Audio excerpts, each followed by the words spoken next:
इन भूत प्रेतों से या कहने आत्माएं हैं जो, इनसे कम्युनिकेट किया जा सकता है? प्रैक्टिशनर्स होते हैं ना, आफ्टर अ पॉइंट या तो उनकी लाइफ में बहुत प्रॉब्लम्स होने लगती है या उनकी हेल्थ में बहुत प्रॉब्लम्स होने लगती है या फिर they start being surrounded by lot of negativity. Nervous system खुश है तो वो अलाउ करेगा आपको नई चीज़ को लाने। सेक्सुअल अब्यूज़ केसेस में मैंने 2 तरीके के केसेस देखे, एक जो इसी लाइफ टाइम से रिलेटेड है और दूसरा जो पास्ट लाइफ टाइम से कैरी फॉरवर्ड है। वाटर के थ्रू पावरफुल मैनिफेस्टेशन कोई भी व्यक्ति अपने गोल के लिए कैसे करे रोज, कि वो हर समस्या से बाहर आके एक सक्सेसफुल लाइफ, अबंडेंस की लाइफ जी सके? That's a very good question है। हमारा 20% से 175% जो होता है वो हमारी लो नेगेटिव फ्रीक्वेंसी होती है। अमावस्या के समय आपको गुस्सा आ रहा है, अमावस्या के समय आपका शरीर काम नहीं कर रहा है, आप जो भी आपके साथ हो रहा है उसका मतलब ये है कि जो लोग एडल्ट कंटेंट देखते हैं या पॉर्न एक्टिविटीज़ में फंस जाते हैं, तो इनका फ्रिक्वेंसी लेवल कहाँ जाके सेट होता है और फिर इसके क्या इम्पैक्ट इन फ्यूचर देखने को मिल सकते हैं?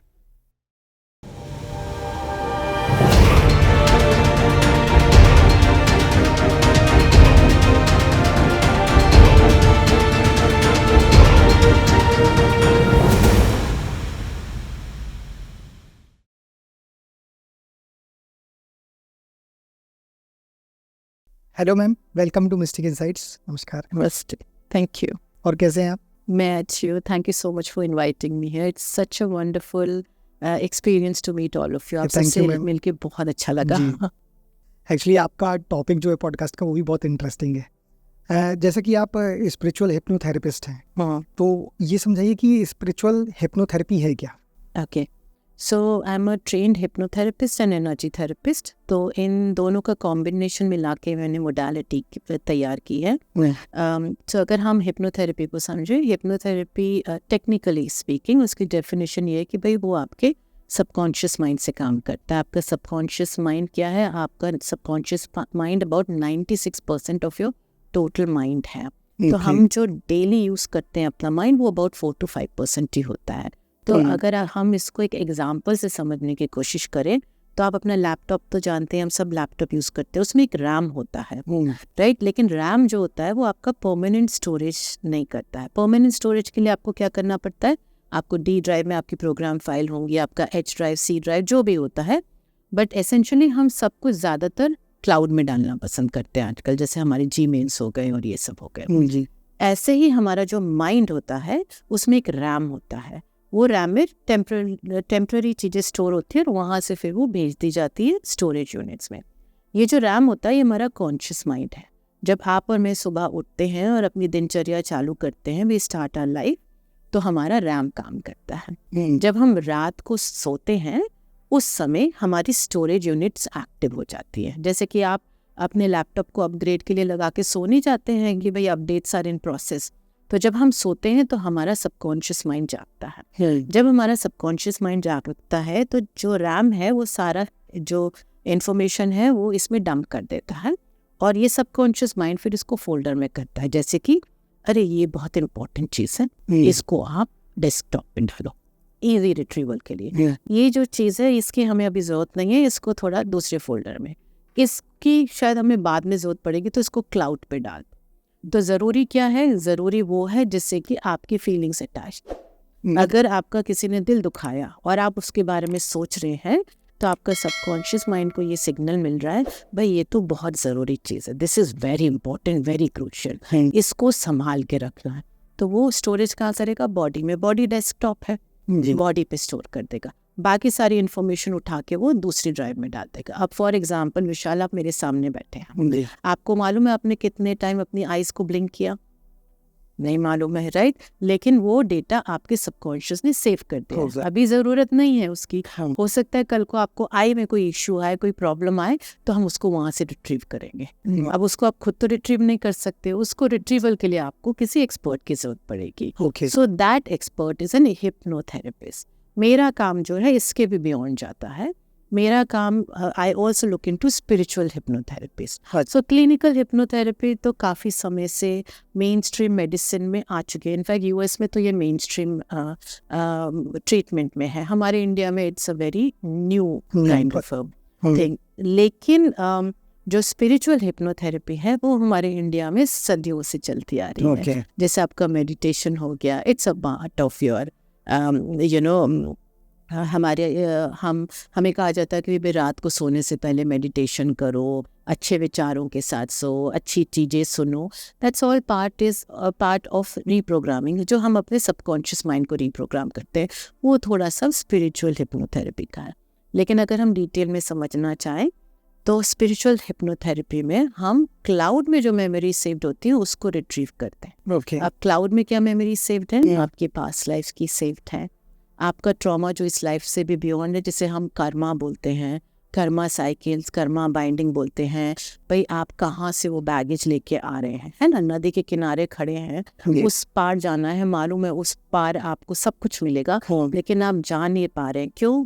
क्योंकि इसलिए नहीं कि आप अच्छा तैर नहीं सकते, इसलिए कि आपके पाँव में पत्थर बंधे हुए हैं। ये पत्थर आप खोल नहीं पा रहे हैं क्योंकि ये तो बंधे हैं, आपके पास चाबी नहीं है उसे खोलने की। स्पिरिचुअल हिप्नोथेरेपी इन पत्थरों को हटाने में आपकी मदद करता है। वो चाबी आपको बताता है कि वो चाबी कैसे आपके पास ही है, आप पत्थर खोलेंगे, स्विम करके निकल जाएंगे। उसके लिए आपको लाइफ टाइम के बाद लाइफ टाइम में समय बर्बाद करने की ज़रूरत नहीं है, कर्मों का बोझ लेके चलने की ज़रूरत नहीं है। एक लाइफ टाइम काफ़ी है उस बड़ी नदी को पार करके उस साइड जाना जहाँ पे सिर्फ अबंडेंस आपका इंतज़ार कर रही है, और आप असेंड कर सकते हैं। बहुत लोग जैसे बोलते हैं कि भाई हम तो मोक्ष पाना चाहते हैं, हम तो लाइट बनना चाहते हैं, हम फिर से नहीं आना चाहते। कर सकते हैं, लेकिन उसके लिए एक प्रोसेस होता है, आपको समझना पड़ता है। Okay. तो वो प्रोसेस क्या है, उसको कैसे आप कर सकते हैं, वो स्पिरिचुअल हिप्नोथेरेपी आपको हेल्प करती है उस लेवल की हीलिंग के लिए। Okay. मेरा जो रोल है as a energy therapist, as a meta therapist, जिसमें आपका हिप्नोथेरेपी और एनर्जी वर्क दोनों आ जाता है, आपको हेल्प करना कि आप किसी पे डिपेंड ना रह सके। ठीक। कि भाई आपको बार बार किसी के पास अपनी हीलिंग ही लेना चाहिए। आपकी बॉडी वेल इक्विप्ड मशीन है, आप कभी भी अपने आप को हील कर सकते हैं। तरीका मालूम होना चाहिए, टूल्स मालूम होने चाहिए। तो I help you with that tool. तो स्पिरिचुअल हिप्नोथेरेपी वो करती है, एनर्जी है जो थेरेपी है वो आपको हेल्प करती है समझने में आप एज शरीर क्या है, आप एज जैसे 5 कोश होते हैं, फिजिकल बॉडी आपकी क्या है, इमोशनल बॉडी क्या है, सोल आपका क्या है, इनके अलाइनमेंट क्या है, आप कैसे इसी लाइफ टाइम में अपनी सफरिंग से बियॉन्ड, अपने फियर से बियॉन्ड, अपने पेन से बियॉन्ड एक बहुत ही खुशहाल जिंदगी, पीसफुल लाइफ, हैप्पी लाइफ जी सकते हैं ह्यूमन एग्जिस्टेंस में। Okay. आपको कुछ त्यागने की जरूरत नहीं है। जैसे लोग बोलते हैं पैसे को त्याग दो, फेम को त्याग दो, नेम को, अपने ये सब ड्रीम, तब जाके पीस और शांति मिलेगी। पीस और शांति सिर्फ आपको एक साधु के रूप में चोगा पहन के बैठने से नहीं मिलेगी। पीस आपको इसी लाइफ में, इसी ह्यूमन लाइफ में, आपकी मटेरियल जिंदगी में जीते हुए भी बहुत आराम से मिल सकती है, पूरी सक्सेस मिल सकती है, पूरी अबंडेंस मिल सकती है। अच्छा। तो ये आपकी स्पिरिचुअल हिप्नोथेरेपी और आपकी एनर्जी थेरेपी जो है, इनका जो मेरा कॉम्बिनेशन है, इसको मैं 3R3 बोलती हूँ मेथड को। ये मेथड हेल्प करता है वो सारे ब्लॉकेजेस, वो सारे बैरियर्स को हटाने के लिए, वो सारी स्टैग्नेंट एनर्जी, जो जमा हुआ एनर्जी आपके अंदर है, जिसकी वजह से आप उस एनर्जी फील्ड को अट्रैक्ट नहीं कर पा रहे हैं जो आपको हैप्पीनेस देगा, आपको जिस प्रकार की सक्सेस आप चाहते हैं वो देगा, जिस प्रकार की रिलेशनशिप आप चाहते हैं वो देगा, जिस प्रकार की स्टेबिलिटी आप चाहते हैं वो देगा, name, fame, power, everything, but with piece and calmness. तो ये है। अच्छा, जैसा कि आपने बताया कर्मों का, हाँ। कि मतलब एक बोझ की तरह, पत्थर की तरह बंधे हैं, आपने एग्जाम्पल दिया, तो ये सब हमारे कर्माज हैं। हाँ। और ये कर्माज कहीं ना कहीं हमारे साथ गुड और बैड एनर्जीज के साथ बंधे रहते हैं, जिस Right. कारण हम अपने आप को मतलब डेवलप नहीं कर पाते, इवॉल्व नहीं कर पाते, Right. है ना? हाँ। मैं कर्मा पे तो आपसे भी और क्वेश्चन डेप्थ में पूछूंगा। उससे पहले मैं एक चीज़ ये जानना चाहता हूँ कि मतलब एनर्जीज की बात चल रही है, हर सब कुछ कहा गया है कि लाइफ में एनर्जीज है, हाँ। और ऐसा माना जाता है कि सब कुछ अपने यूनिवर्स में वाइब्रेट हो रहा है, अलग अलग फ्रिक्वेंसीज में वाइब्रेट हो रहा है। Yes. और लोग कहते हैं कि मतलब जो जिस फ्रिक्वेंसी को अचीव करेगा तो वैसे रिजल्ट गेन कर सकता है, कुछ भी अचीव कर सकता है। तो मुझे ये बताइए, मतलब साइंटिफिक तौर से स्पिरिचुअलिटी को कनेक्ट करके ये फ्रिक्वेंसी वाइब्रेशंस क्या हैं, और ये किस तरह हम ह्यूमंस को इम्पैक्ट करते हैं? Sure, it's a very good question. तो एक एग्जांपल लेते हैं। एक घोड़ा होता है। जब आप घोड़े पे सवार होते हैं जी। और घोड़े को भगाने लगते हैं तो घोड़ा आपके हिसाब से अपनी वाइब्रेशन और रिदम को हैंडल करता है कि आप उसके हिसाब से करते हैं? आप उसके हिसाब से करेंगे, राइट? घोड़ा तो आपके हिसाब से अपने आप को हैंडल नहीं करेगा ना।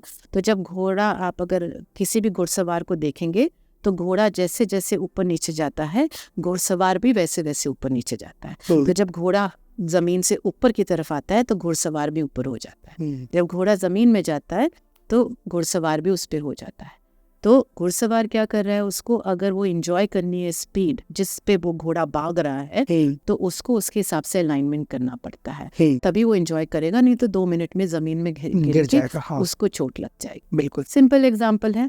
ऐसे ही अगर आपको किसी भी एनवायरनमेंट को एक्सपीरियंस करना है तो वो हो गया आपका घोड़ा, ठीक है? आपको उसके हिसाब से अलाइनमेंट करना है। जैसे वो घोड़ा भागता है आपको वैसे भाग। अगर आपने उससे अलाइनमेंट नहीं किया आप गिर जाएंगे। अब समझते हैं कि मान लीजिए आपका घोड़ा जो है वो है एक वेल्थ, आपको पैसा चाहिए, खूब सारा पैसा चाहिए, और जो आजकल ज़रूरत है हमारी, तो हम इसके बारे में कोई गिल्ट फील नहीं करेंगे। भाई चाहिए पैसा, ठीक है ना, हम ग्रीड के साथ नहीं देख रहे, हमें कंफर्टेबल लाइफ चाहिए, तो आपको पैसा चाहिए, वो आपकी ज़रूरत है।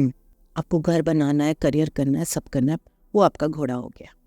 अब भाई उस लेवल की वेल्थ आपको चाहिए तो उसकी एक फ्रीक्वेंसी होगी।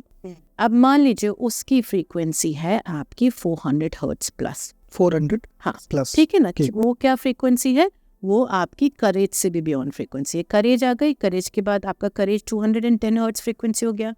आपकी विलिंगनेस हो गई 300। विलिंगनेस क्या होती है? विलिंगनेस होती है कि भाई हाँ मुझे वेल्थ चाहिए, आई लव माई सेल्फ, मैं अपने आप को इतना प्यार करता हूँ कि मुझे वो चाहिए। अच्छा। तो आप 310 पे विलिंगनेस आपने दिखाई कि मुझे अबंडेंस चाहिए, यानी कि आपके जो भी अंदर के ब्लॉकेजेस हैं, जो भी पैटर्न है, ओल्ड पैटर्न, आप उसको जाने देना चाहते हैं। आप क्या बोल रहे हैं, ये रियलिटी हो गई खत्म, अब मुझे नई रियलिटी चाहिए, मुझे कनेक्ट नहीं रहना है इन चीजों से, मुझे इसको हटा देना, मतलब मुझे एक प्रकार से अपनी डेस्टिनी खुद बनानी है, मुझे हटा देना, ठीक है ना। मतलब मुझे अपनी डेस्टिनी बनानी है, इसके लिए मेरे बीच में जो भी बैरियर्स आएंगे मैं उसको काटता चला जाऊंगा, आई एम अ वॉरियर, ठीक है ना। लेकिन इतना इजी नहीं होता, क्यों? क्योंकि जो हमारा नर्वस सिस्टम है ना, वो ट्यून इन होता है किस चीज के लिए? कंफर्ट के लिए। बिल्कुल। हमारा नर्वस सिस्टम बोलता है भाई आपको सेफ रहना है, आपको स्टेबल रहना है, आपको सिक्योर रहना है, आपको प्रोटेक्टेड रहना है। अब नर्वस सिस्टम को कैसे पता चलेगा कि आप सेफ हैं, आप सिक्योर है, प्रोटेक्टेड है? बेस्ड ऑन नर्वस सिस्टम ने जो देखा है, ठीक है। जैसे पुरानी मूवी थी कमल हसन की पुष्पक, वो एक पूरी साइलेंट मूवी इंडिया में बनी थी, बहुत साल पहले की बात है, शायद आप लोगों की जनरेशन ने नहीं देखी होगी। उस मूवी में बड़ी खूबसूरत बात थी, वो ये थी कि इस बंदे को मौका मिलता है 5 स्टार होटल में जाके रहने का। अब वो वहाँ पहुँच तो जाता है लेकिन उसको नींद नहीं आती, वो सो ही नहीं पाता, वो 5 स्टार होटल में रह रहा होता है। क्यों?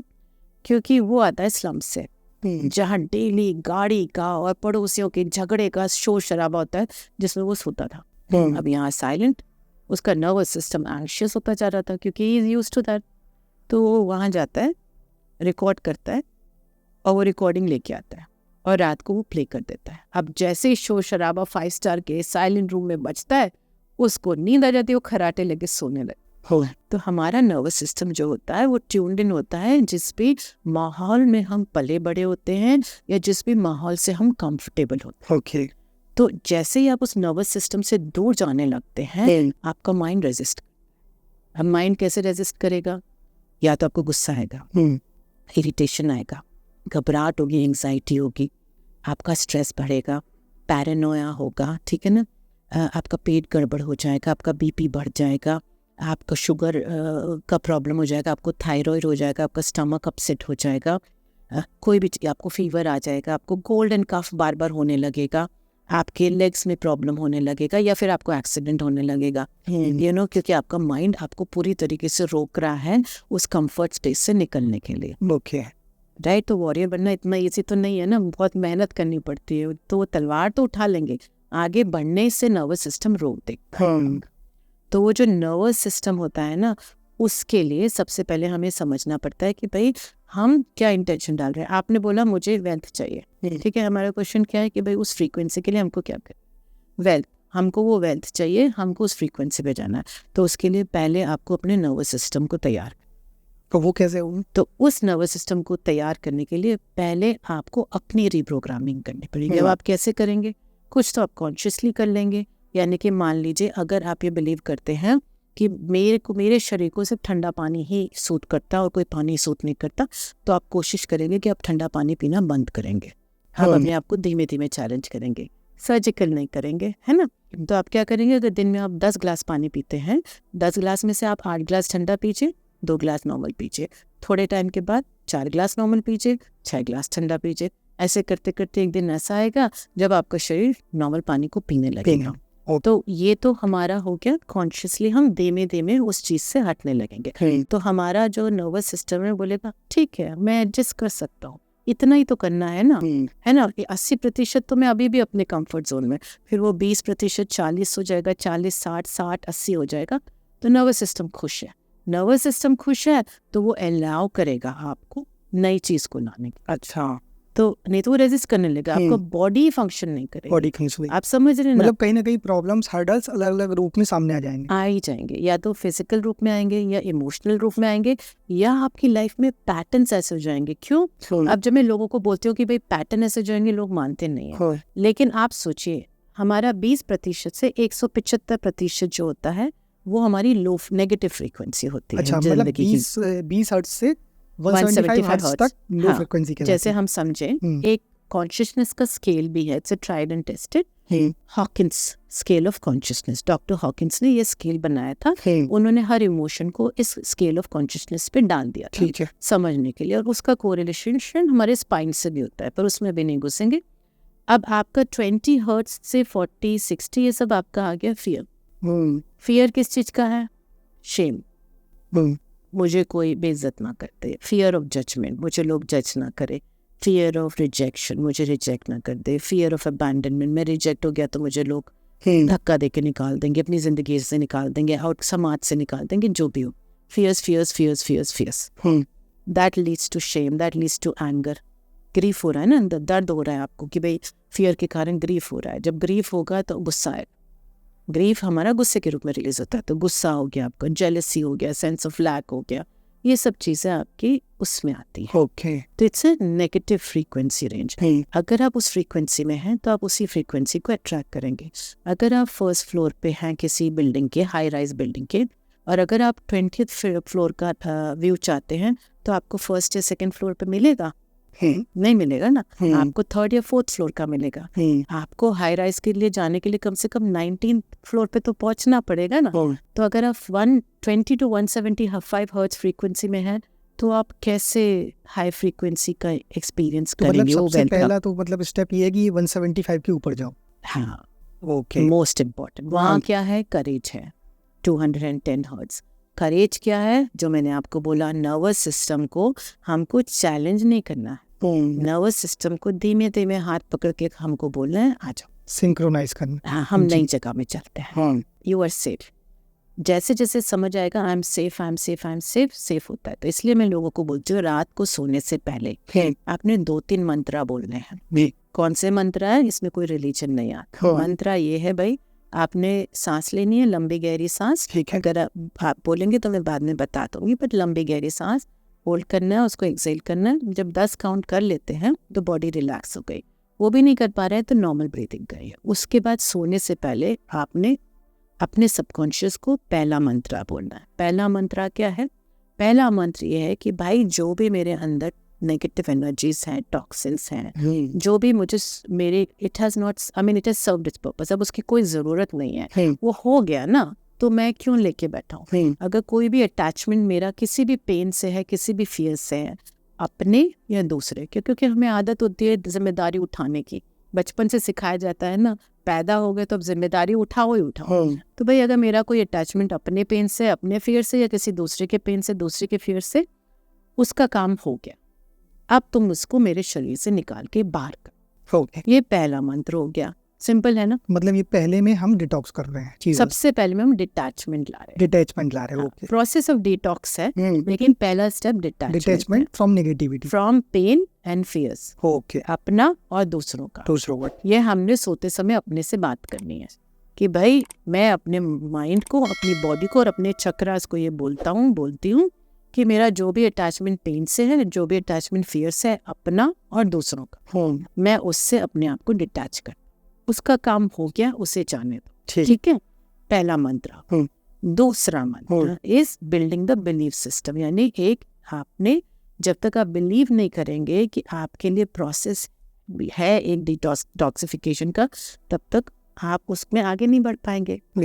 तो आपने क्या बोलना है, ये जो भी हो रहा है, what ever is happening, only good and good will come. ये जो भी हो रहा है इसमें से सिर्फ अच्छा और अच्छा ही मेरे लिए आएगा। बोल दिया दूसरा, तो आपके माइंड ने ये मैसेज ले जाके आपके एक एक सेल के अंदर पहुंचा दिया। आपका नर्वस सिस्टम है ना, सेल्स को संभाल रहा है। आपकी सेल्यूलर मेमोरी जो है वो इतनी पावरफुल होती है कि वो पास्ट लाइफ को भी पकड़ के बैठ जाती है। तो आपने क्या बोल दिया, भाई जो हो रहा है अच्छा हो रहा है और ये मेरे अलाइनमेंट के लिए है। यानी आपने अपने नर्वस सिस्टम को बोल दिया रिलैक्स, आने दो चेंज को।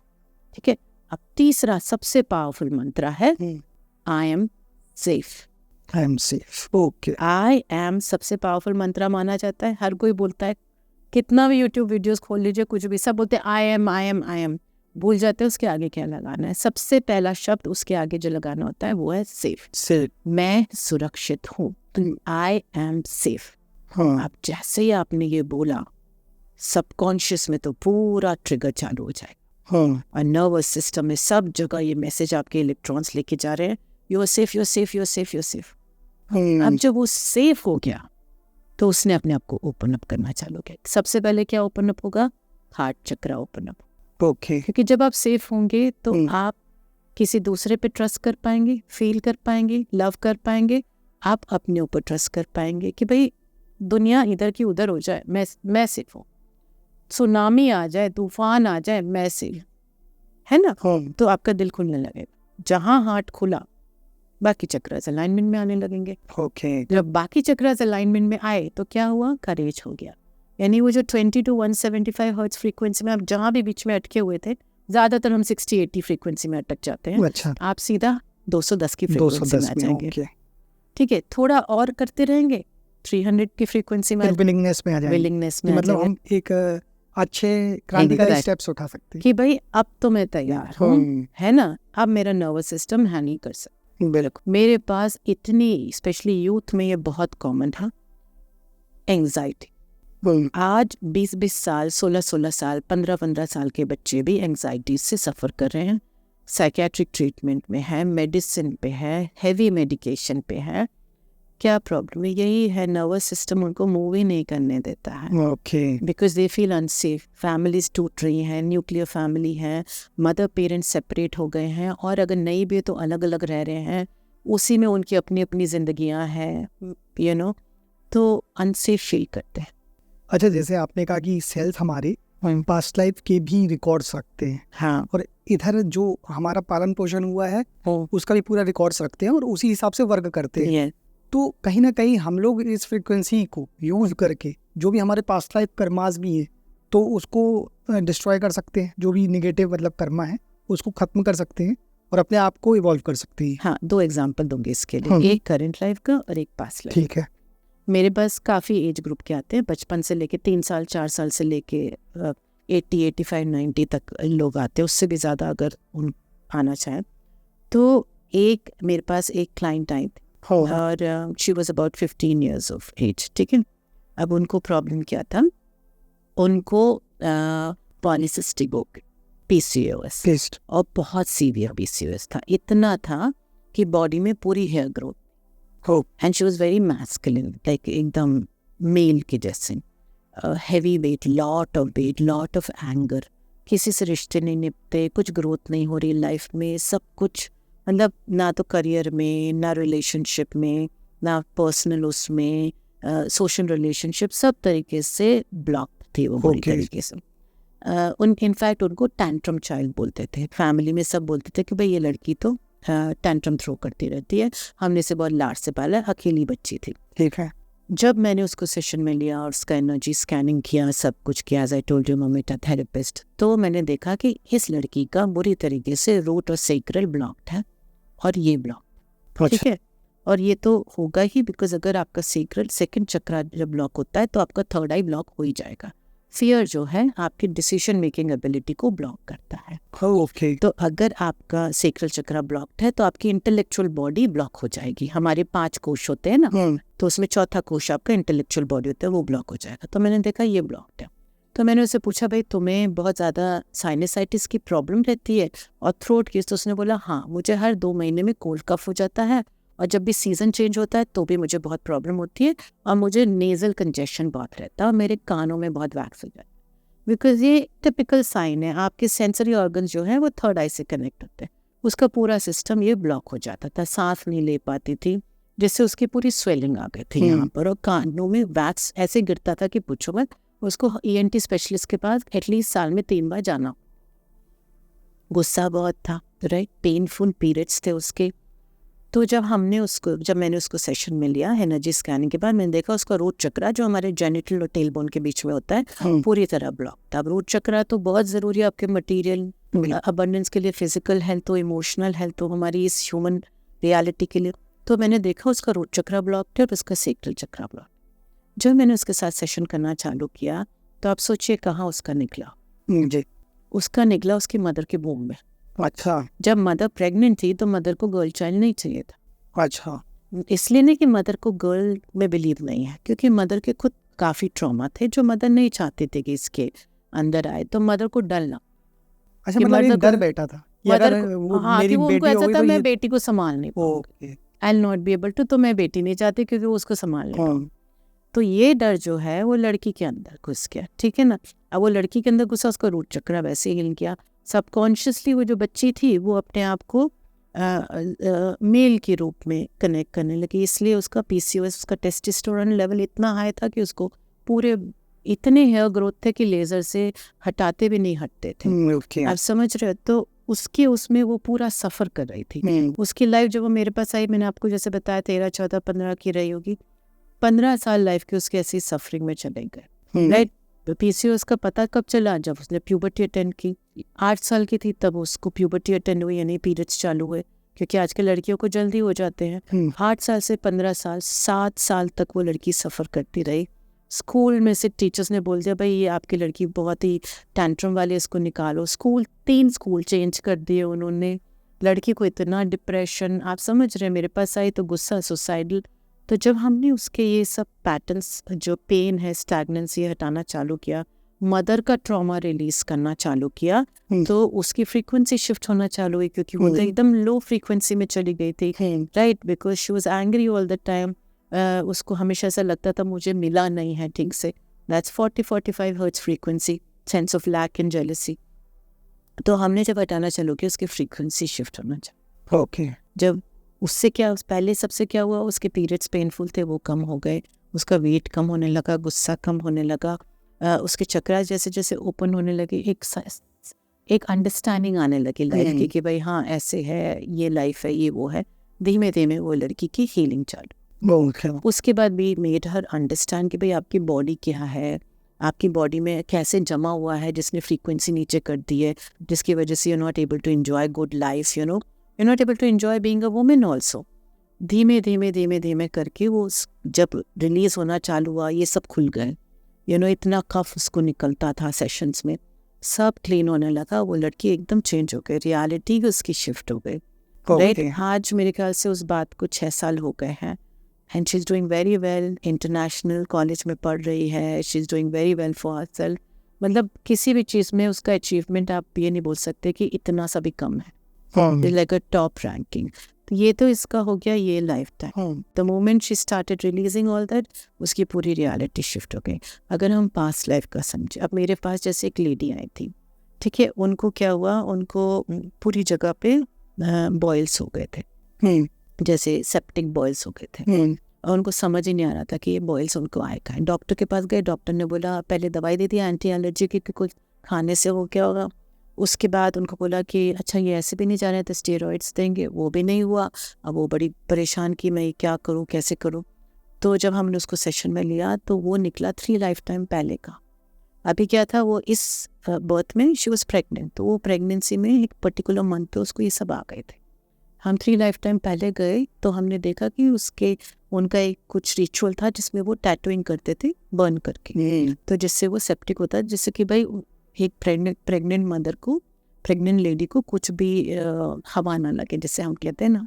तो वो 3 लाइफ टाइम पहले का जो उसको प्रोटेक्शन दिया था वो अभी एक्टिवेट हो गया। बाय बिकॉज वो उस समय के जो अपने अटैचमेंट हैं, तो जैसे आपने जैसे ये लाइफ टाइम की उसकी फ्रीक्वेंसी बहुत अच्छी, she is doing very well, right. लेकिन कहीं ना कहीं कुछ ना कुछ हेल्थ इश्यूज आते रहते, कुछ काफ़ी सीवियर हेल्थ इश्यूज हैं। कहाँ से आ रहे हैं? वो बार बार वहाँ का लाइफ टाइम ट्रिगर हो जा रहा है, यानी कि उसका कोई ना कोई अटैचमेंट है उस लाइफ टाइम से जो क्लोज नहीं हुआ है। तो जब हम कर्मा की बात करेंगे, I will explain that to you. Okay, ऐसे ही मैं तो उसमें जब से हमने वो हटाया, उसकी फ्रीक्वेंसी शिफ्ट हो गई। आप समझ रहे? तो बहुत समय से जो उसको ब्लॉकेजेस आ रहे थे, वो ब्लॉकेजेस चले गए, क्योंकि उसका अटैचमेंट उस लाइफ टाइम से बहुत ज़्यादा था। तो मतलब कहीं ना कहीं ये चीज़ रहती है कि जैसे जब मेडिसिन भी काम नहीं करती, चीज़ें समझ में नहीं आती, तो ये चीज़ें हमारे पास्ट लाइफ से कनेक्टेड रहती हैं। तो हो सकता है, या फिर वोम से हो सकता है, या चाइल्डहुड से हो सकता मतलब है। इन चीज़ों को समझ के हमें मेन रूट कॉज पे जाना है कि ये समस्या किस वजह से। जैसे मैं डील करती हूँ सेक्सुअल अब्यूज विक्टिम्स के साथ काफ़ी, अच्छा, मेल फीमेल दोनों, and it's very painful to deal with them, because वो जो पेन होता है ना, वो बहुत ही, मतलब that's for another day. But sexual abuse से जो लोग गुजरते हैं, it's very very traumatic experience. वो जिंदगी भर अपने आप को ब्लेम करते रहते हैं। अब सेक्सुअल अब्यूज केसेस में मैंने 2 तरीके के केसेस देखे, एक जो इसी लाइफ टाइम से रिलेटेड है, और दूसरा जो पास्ट लाइफ टाइम से कैरी फॉरवर्ड है। अच्छा, and there is a pattern that is repeating. मैंने ऐसे लाइफ टाइम ऐसे क्लाइंट्स देखे जिनके 4 लाइफ टाइम्स में वो सेम सेक्सुअल अब्यूज से गुजरे हैं। Okay, then you to understand the pattern कि भाई इतना ट्रॉमा ये सब कहाँ से आ रहा है जिसने इनको इस लो फ्रीक्वेंसी पर। अच्छा, तो मतलब ये भी चीज़ होती है क्या कि मतलब जो हमारे पास लाइफ से आ रही है फ्रिक्वेंसी, तो इस बार हम फिर जैसे गिल्ट में है, परेशान है, और फिर हम वही इंसिडेंट फिर से हमारे साथ हो जाए जो पहले जन्म में हुआ या उसके पहले, तो ये चीज़ रिपीट भी करती है अपने आप? ये चीज़ रिपीट करती है और ट्रिगर होती है। जैसे मेरे पास मेरे क्लाइंट थे, एंड वेरी वेल एस्टैब्लिश, काफ़ी अच्छे मीडिया के उसमें सब बहुत ही, और we was quite establish and all. अब उनका क्या हुआ, जब वो 18 साल के हुए तो उनको सीवियर पेन चालू हुआ हेड में, इतना कि वो फेंट। अच्छा, सब कुछ करा लिया लेकिन कहीं कुछ नहीं मिला, ठीक है।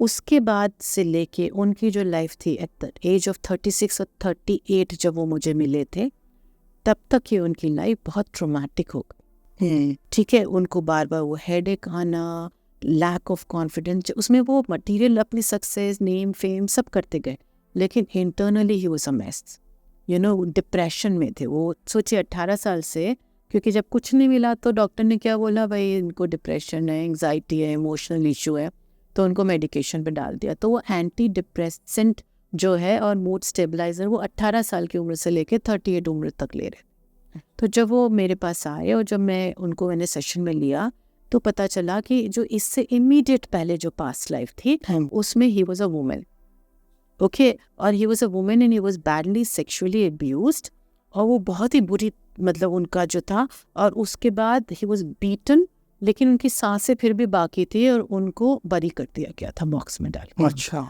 तो the soul had still not done its closure with that life time. तो जैसे ही वो 18 के यहाँ हुए, वो लाइफ टाइम उनकी ट्रिगर हो गई, क्योंकि डेथ कब हुई, 18 साल पे डेथ हुई, आप समझ रहे हो। तो वो उनको इस लाइफ टाइम में भी चलता रहा, और सोचिए वो इतने साल से एंटी डिप्रेसेंट पे थे, तो फिर उनको उससे ट्रीट किया and then he was all right.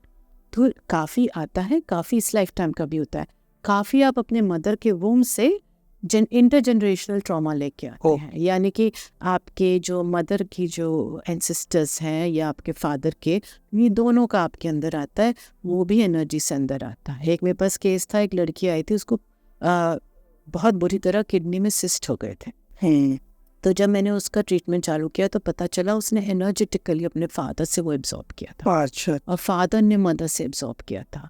तो आप समझ रहे, इट्स नॉट ओनली मतलब जेनेटिक, फिजिकली, एनर्जी, मतलब ये बहुत जगह से कनेक्ट होके आ रही हैं। तो अल्टीमेटली जैसे आपने वो जो 3 मंत्रास दिए, अपने आप को पहले तो रिलीज करो, फ्री करो हर चीज से, और तभी आप एक नए जोन में अपने डेस्टिनी को क्रिएट कर सकते हैं। ओके, अच्छा, जैसे आपने फ्रिक्वेंसी का बोला, एक अलग अलग लेवल है। आपने जैसा बताया कि जो सबसे लो फ्रिक्वेंसी है, जो मतलब व्यक्ति को बर्बाद करने के लिए काफी है, 20 हर्ट्ज से जो शुरू होती है, वो क्या एंगर की है क्या? फियर, हाँ फियर फियर की है। हाँ। अच्छा इनफैक्ट ये स्टडी की गई है, एक साइंटिस्ट है, मुझे उनका नाम याद नहीं रहा, उन्होंने अपने लैब में, बिकॉज लैब में सबको बड़ी प्रेजेंस जैसी महसूस होती थी, तो उन्होंने उस इमोशन को समझने की कोशिश की और वो 20 हर्ट्ज पे फियर आया। सो इट्स मतलब ये जो डर है ये सबसे लो फ्रिक्वेंसी पे रहता है। ये किसी डर भी किसी भी प्रकार का हो, डर हो किसी भी आपको, प्रकार का हो। लेकिन जो सबसे पावरफुल मैंने डर देखा है, जैसे मैं प्राइमरी डर बोलूंगी, जैसे आपके रंग होते हैं लाल पीला नीला, आपके प्राइमरी कलर है, इसमें से फिर आप सेकेंडरी बनाएंगे मिक्स करके, ऐसे ही आपका एक प्राइमरी फियर होता है। और ये प्राइमरी फियर क्या होता है? Fear of abandonment. ये कहाँ से आता है? ये हमारे सर्वाइवल माइंडसेट से आता है, क्योंकि आज भी हम सर्वाइवल कॉन्शियसनेस में फंसे हुए हैं। सर्वाइवल कॉन्शियसनेस क्या है कि भाई आपने, अगर आप हर्ड के साथ नहीं चले, अगर आप अकेले रह गए तो आपको मार दिया जाएगा, या तो आप मरोगे या कोई दूसरे को आप मारोगे। उसे सर्वाइवल माइंडसेट बोलते हैं। उसमें आपके लिए बहुत ज़रूरी हो जाता है एक हर्ड के साथ रहना, क्योंकि हर्ड से हम किसी को कब निकालते हैं? किसी भी जानवर को हर्ड से कब निकाला जाता है? वो अपने ट्राइब से कब निकलता है? या तो वो वीक हो गया होता है तो उसको निकाल दिया जाता है कि भाई ये डेंजर हो रहा है हर्ड के लिए, या वो अल्फा के लिए थ्रेट हो जाता है, या बाकी लोगों के लिए, क्योंकि वो नियम नहीं मान रहा होता है। इन दो केसेस में आपको निकाल दिया जाता है। और जब आपको हर्ट से निकाल दिया जाएगा, इसका क्या मतलब है? आपको सेंटेंस कर दिया गया डेथ की तरफ, भाई आपको अबैंडन कर दिया गया, अब आप मरोगे। तो एक्चुअल में वो जो फियर ऑफ अबैंडनमेंट होता है वो सबसे प्राइमरी फियर होता है, एंड दैट इज 20 हर्ट्ज। और वो अगर तो आप मैक्सिमम लोग लेके चल रहे हैं, सबसे मतलब ये बाकी है, इतना कर्जा है, या ये ना हो जाए। आज आप देखिए आजकल के ज़माने में जिस प्रकार के अगर आप सोशल मीडिया पोस्ट भी देख लें, स्टोरीज भी देख लें, हर इंसान कुछ भी करने को तैयार है अटेंशन गेन करने के लिए। वो अटेंशन क्या है, कहाँ से आ रहा है? That is a need of validation. क्यों हमें वैलिडेशन चाहिए? वैलिडेशन हमें ये महसूस कराता है, हमारे नर्वस सिस्टम को ये बोलता है तुम सेफ हो, तुम्हें अबैंडन नहीं किया गया है ना। तो जब हम कोई पोस्ट डालते हैं, हम बार बार जाके देखते हैं कितने लोगों ने लाइक किया, कितने लोगों ने कमेंट किया, कितने लोगों ने, क्यों? क्योंकि हमें लगता है अरे भाई हमें अबैंडन नहीं किया क्या। अब समझ, एक दिन मैंने पोस्ट देखी थी, उसमें वो लड़की रो रही थी क्योंकि उसका अकाउंट क्रैश हो गया था, और वो बार बार रोती जा रही थी कि मेरा ये हो गया है, मेरा वो हो गया है। She was in so much of depression. क्यों? क्योंकि उसको लग रहा था वो अबैंडन हो गई है। इंस्टा ने उसे अबैंडन कर दिया है क्योंकि उसका लॉक हो गया था। ठीक। तो वो जो फियर ऑफ अबैंडनमेंट है वो प्राइमरी है, यानी 20 हर्ट्ज। अब आप अगर उस पे रहेंगे तो आप, जैसे मैंने पहले बताया था, फर्स्ट फ्लोर पे अटके हुए हैं, वो तो फिर बहुत ही मुश्किल तो आप सिर्फ फर्स्ट फ्लोर का व्यू ले सकते हैं। हाँ, तो यानी आपके लाइफ में जो भी होगा वो या तो खुद फियर वाला एनर्जी फील्ड होगा, या फिर वो इंश्योर करेगा कि आप उस फियर में रहें। तो आपके दोस्त बनेंगे, आपका जॉब होगा, जो भी होगा उसमें फियर ऑफ अबैंडनमेंट कॉमन होगा, और स्ट्रगल भरा पड़ा होगा। वो फियर ऑफ अबैंडन, हमेशा डर लगा रहेगा, नौकरी चली जाएगी। आपको नौकरी मिलेगी, ऐसी मिलेगी जिसमें आपको डर लगेगा कि ये चली जाएगी। पैसा आएगा, ऐसा कॉन्ट्रैक्ट आएगा, आपको लगेगा ये तो कभी भी खत्म हो जाएगा, अबैंडनमेंट। आपके रिलेशनशिप बनेंगे, आपको डर लगेगा ये तो मेरे को चीट कर देगी, ये तो मुझे धोखा दे देगी, ये ऐसा क्यों? Fear of abandonment. मतलब किसी ना किसी तरीके से मैं तो अबैंडन हो ही जाऊंगा। अच्छा, एक क्वेश्चन और बहुत इंपॉर्टेंट है आज के समय को देखते हुए, कि मतलब जो लोग एडल्ट कंटेंट देखते हैं, हाँ, या पॉर्न एक्टिविटीज में फंस जाते हैं, हाँ, तो इनका फ्रिक्वेंसी लेवल कहाँ जाके सेट होता है, और फिर इसके क्या इम्पैक्ट इन फ्यूचर देखने को मिल सकते हैं? ओके, जब हम पॉर्न की बात करते हैं ना, तो इसका मतलब आपका रूट चक्रा जो है वो हिला हुआ है, या तो ओवर एक्टिव मोड में चला गया है या फिर लो एक्टिव मोड में चला गया है, ठीक है ना। और अगर आप देखेंगे भी, अगर आप जैसे रेपिस्ट देख लें या पॉर्न देख लें, या जिनको कोई किसी भी प्रकार का सेक्सुअल एडिक्शन होता है, आप देखेंगे कि उनका रूट चक्रा हिला हुआ है, ठीक है। रूट चक्रा हिला हुआ है यानी कि क्या है? या तो उनकी प्राइमल सिक्योरिटी हिली हुई है, रोटी कपड़ा मकान की सिक्योरिटी या करियर से रिलेटेड सिक्योरिटी हिली हुई है, या फिर आपका मनी से रिलेटेड सिक्योरिटी हिली हुई है, या समाज से रिलेटेड, या रिश्तों से रिलेटेड। अब सिक्योरिटी हिलने का मतलब क्या है? आप इनसिक्योर्ड हैं। इनसिक्योर्ड का मतलब क्या है? आपको फियर है। किस चीज़ का फियर है? Fear of failure. तभी तो आपके अंदर ये इनसिक्योरिटी आएगी ना, कि भाई मैं रोटी कपड़ा मकान नहीं संभाल सकता, मैं समाज में अपना नाम नहीं कर सकता, या लोग मुझे judgement, fear of judgement and fear of shame root chakra में बहुत ज़्यादा स्टोर होता है। तो उससे क्या हो गया? फियर ऑफ फेलियर आ गया। अगर आपको डर है कि मैं फेल हो जाऊंगा, अगर आपको डर है लोग मुझे जज करेंगे या मुझे शेम करेंगे, तो ऐसे में आपका रूट चक्रा जो है या तो एकदम लोस में चला जाएगा या हाई में चला जाएगा। लो में जाएगा तो आप क्या करेंगे, आपके अंदर गुस्सा तो बढ़ ही रहा है ना, बिकॉज इनसिक्योरिटी बढ़ रही है, तो that will drive you towards porn addiction, क्योंकि वो आप अपने अलोन स्पेस में कर रहे हैं, कोई आपको जज नहीं कर रहा है, आप उसमें कुछ भी विजुअलाइज कर सकते हो, कुछ भी कर सकते हो। आजकल एक बहुत बड़ी टेंशन ये भी हो गया because of porn addiction, lot of males are actually not able to engage in proper sexual activity with their partner, कर ही नहीं पा रहे हैं। ये एक बहुत ही मेंटल हेल्थ ब्लॉकेज आ जाता है बिकॉज वो अपने अलोन स्पेस में सेफ है, उनको कोई फियर नहीं है, कोई जज नहीं कर रहा, कोई आपको शर्म महसूस नहीं करा रहा है ना, आपको आप फेलियर नहीं। जिनका हाई हो जाएगा इन्हीं कारणों से, अगर हाई हो जाएगा तो वो ज़्यादा सेक्सुअल एक्टिविटी में लग जाएंगे। मतलब एक रिलेशनशिप में टिक नहीं पाएंगे, मल्टीपल उनके पार्टनर्स होंगे, एक रिलेशनशिप में रहकर भी मल्टीपल पार्टनर्स होंगे, है ना, गुस्सा उनका ज़्यादा होगा, फिजिकल नीड्स ज़्यादा। फिर ऐसी चीज़ तो क्राइम भी करा सकती हैं। कराती है।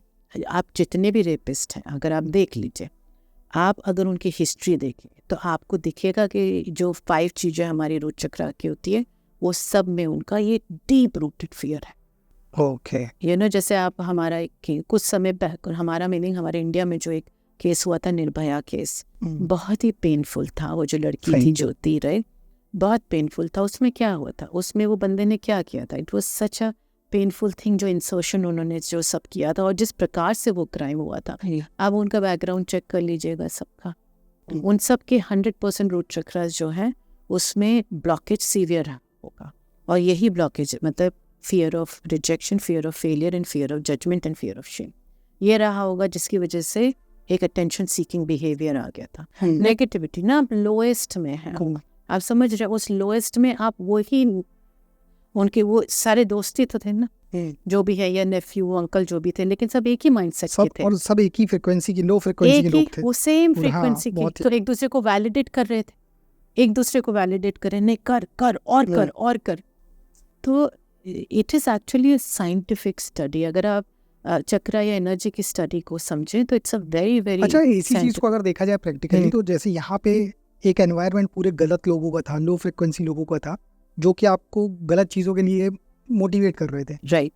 वहीं अगर आप अपनी फ्रिक्वेंसी को धीरे धीरे अपग्रेड करते हो, चीज़ों को हायर लेवल में ले जाते हो, तो उसी को कहते हैं अपॉर्चुनिटीज़। या आपको ऐसे ऐसे अपॉर्चुनिटी मिलने लगेगी, ऐसे लोग से संपर्क मिलने लगेगी कि कहीं ना कहीं से आपके लिए एबंडेंस के रूट मतलब मार्ग खुलेंगे। क्योंकि आप अब फर्स्ट फ्लोर से ऊपर जाते जा रहे हो ना। अब मैं आपको एक एग्जांपल देती हूँ। कुछ साल पहले, आई थिंक कैलिफोर्निया की बात है, एक एक्सपेरिमेंट किया गया था, ठीक है। उस एक्सपेरिमेंट में उन्होंने क्या किया, दे फाउंड आउट, सिटी मुझे मालूम नहीं है तो don't quote me on that, लेकिन एक एक्सपेरिमेंट उसमें उन्होंने क्या किया, उन्होंने उस पर्टिकुलर टाउन का क्राइम रेट नोट किया और उन्होंने देखा कि क्राइम रेट बहुत हाई था, it's one of the highest crime rates, तो इसलिए उन्होंने उसको पिकअप किया था। और क्राइम रेट एसेंशियली क्या था, विमेन के प्रति था, lot of sexual crime was happening women और चिल्ड्रन के प्रति, और violence towards women and elderly, ये मेन था, ठीक है ना, वहाँ का। तो उन्होंने डेलिबरेटली पिक किया। उसके बाद 10,000 मंक्स केम टुगेदर, जो आपके बुद्धिस्ट मंक्स होते हैं।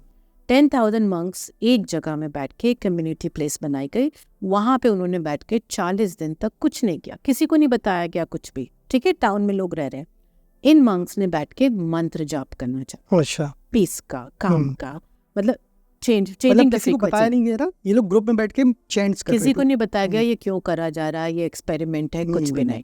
वो लोग बैठ के उन्होंने चैंट करना चालू किया। इंटेंशन क्या था कि भाई जिस फियर की वजह से ये सब हो रहा है, वो बेसिकली हाँ, शिफ्टिंग द फ्रीक्वेंसी। अब ये सब क्राइम रेट कब हो रहे थे, 20 हर्ट्ज, 40 हर्ट्ज, 60 हर्ट्ज, 80 हर्ट्ज, जो भी, ठीक है ना, बेसिकली बिलो 175 हर्ट्ज में आपका हो रहा था।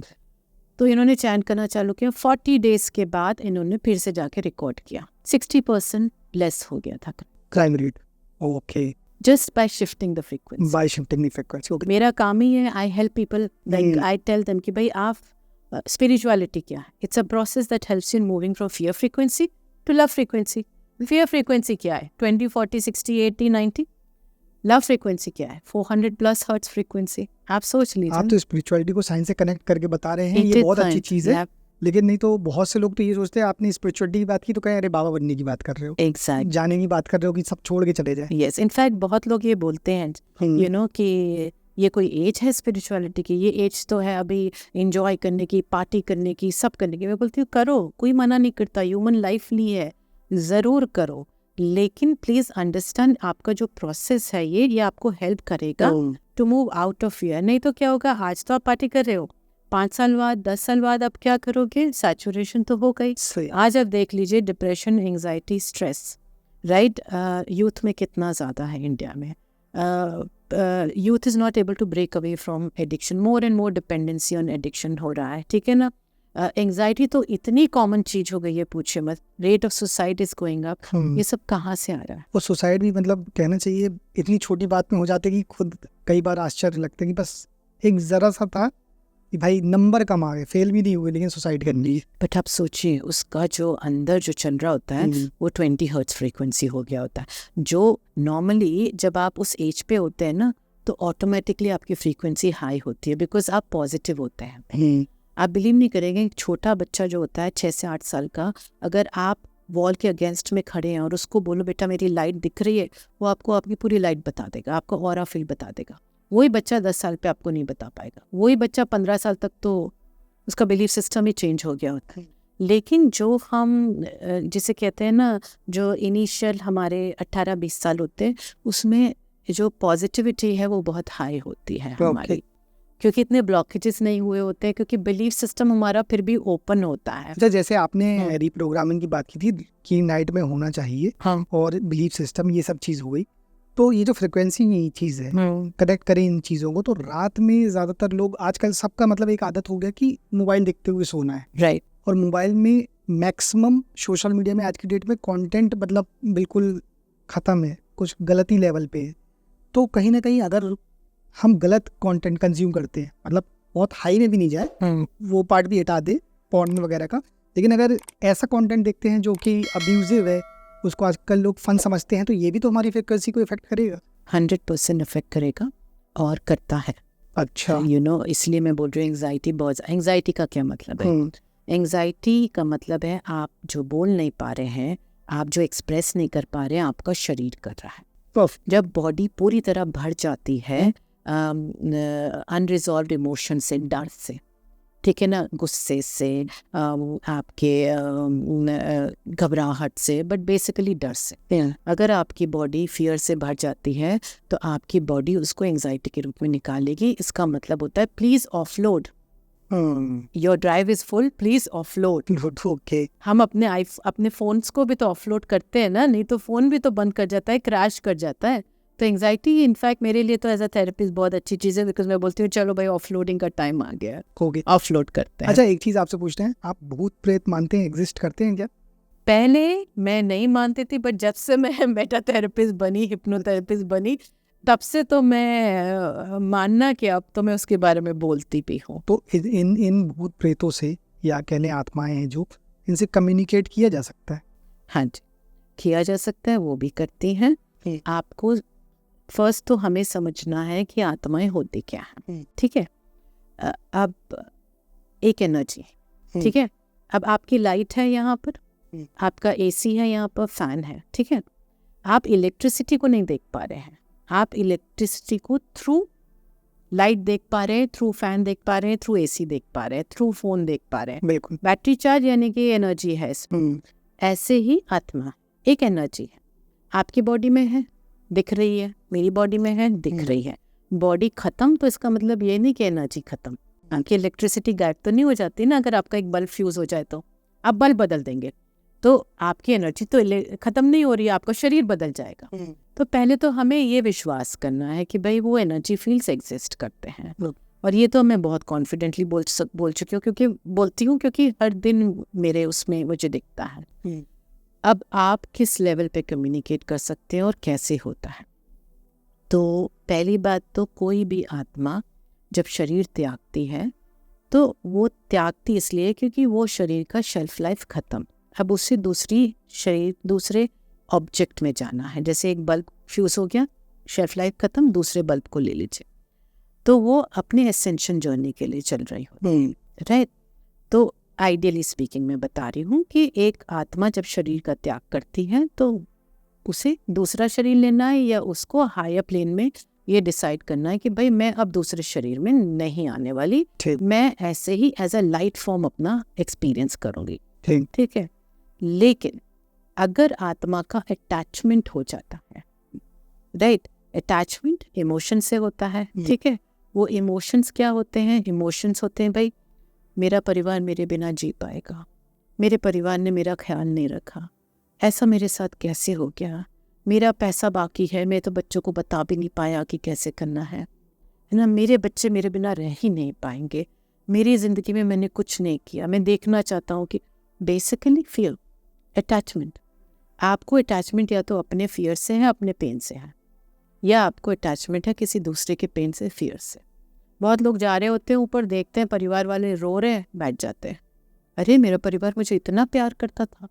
अच्छा, मुझे मतलब तो कई पता नहीं बार फैमिली की तरफ से ही रुक जाते, हाँ। मतलब जा रहे होते हैं लेकिन हम बांध हाँ, देते हैं। हम बांध, ओके। क्योंकि वो हमारे पेन से अटैच हो हाँ। जाते हैं, है ना, तो वो जा नहीं पाते हैं। अब वो चल गए नहीं, अब एनर्जी है, एनर्जी फील्ड है ना, वो energy can not be created nor can it be destroyed, it can be only transformed और एक्सचेंज। अब उन्होंने अपनी एनर्जी फील्ड को चार्ज नहीं किया तो क्या होगा? स्टैग्नेंसी में आ जाएंगे ना, डिप्लीशन हो जाएगा ना, राइट, कॉन्ट्रैक्शन होने लगेगा ना। उनको तो चार्ज करना ही है, नहीं तो वो जा नहीं पाएंगे लाइफ में, इतना तो वो भी समझते हैं। अब उसके लिए वो क्या करेंगे? अब वो ढूंढेंगे चार्जर। अब कौन सा चार्जर? अब आईफोन के लिए आप आईफोन का चार्जर लगाएंगे ना, कि आप वो सी वाला चार्जर लेके लगा देंगे, एंड्रॉयड का नहीं ना। तो अगर मान लीजिए उनका जो प्राइमरी इमोशन है, जो अटैचमेंट उनको जिससे है, वो है से फियर, ठीक है, कि मेरे बच्चे मेरे बिना कैसे करेंगे, तो वो उस एनर्जी फील्ड को ढूंढेंगे जिसमें वो सिमिलैरिटी होगी। अच्छा, क्योंकि अटैचमेंट ईजी हो जाता है ना, वो प्लगिंग इन हो जा रहा है। अब वो प्लग इन हो गए आपसे, आपके एनर्जी फील्ड में आ गए, या तो यहाँ आ गए या आपके सेल में जाके बैठ गए। तो वो वैसे नहीं होगा जैसा कि मूवीज़ में दिखाते हैं या बातें की जाती है कि भाई लेके भागो बाबा शाबा के पास, और ये इट्स एनर्जी फील्ड है, स्टोरेज यूनिट आपकी है, एक एक सेल स्टोरेज यूनिट में, उसमें वो जाके बैठ गए, वो चार्जिंग ले रहे हैं, ठीक है ना, वो वहाँ से चार्जिंग लेते रहेंगे आपकी। अब वो क्या करेंगे? आपसे चार्ज ले रहे हैं तो भाई उनको भी तो आपको कुछ देना है, एक्सचेंज ऑफ एनर्जी, नहीं तो वो ले नहीं सकते। अब क्या होगा? वो आपको अपने इमोशंस देना चालू कर देंगे। आप समझ रहे हैं?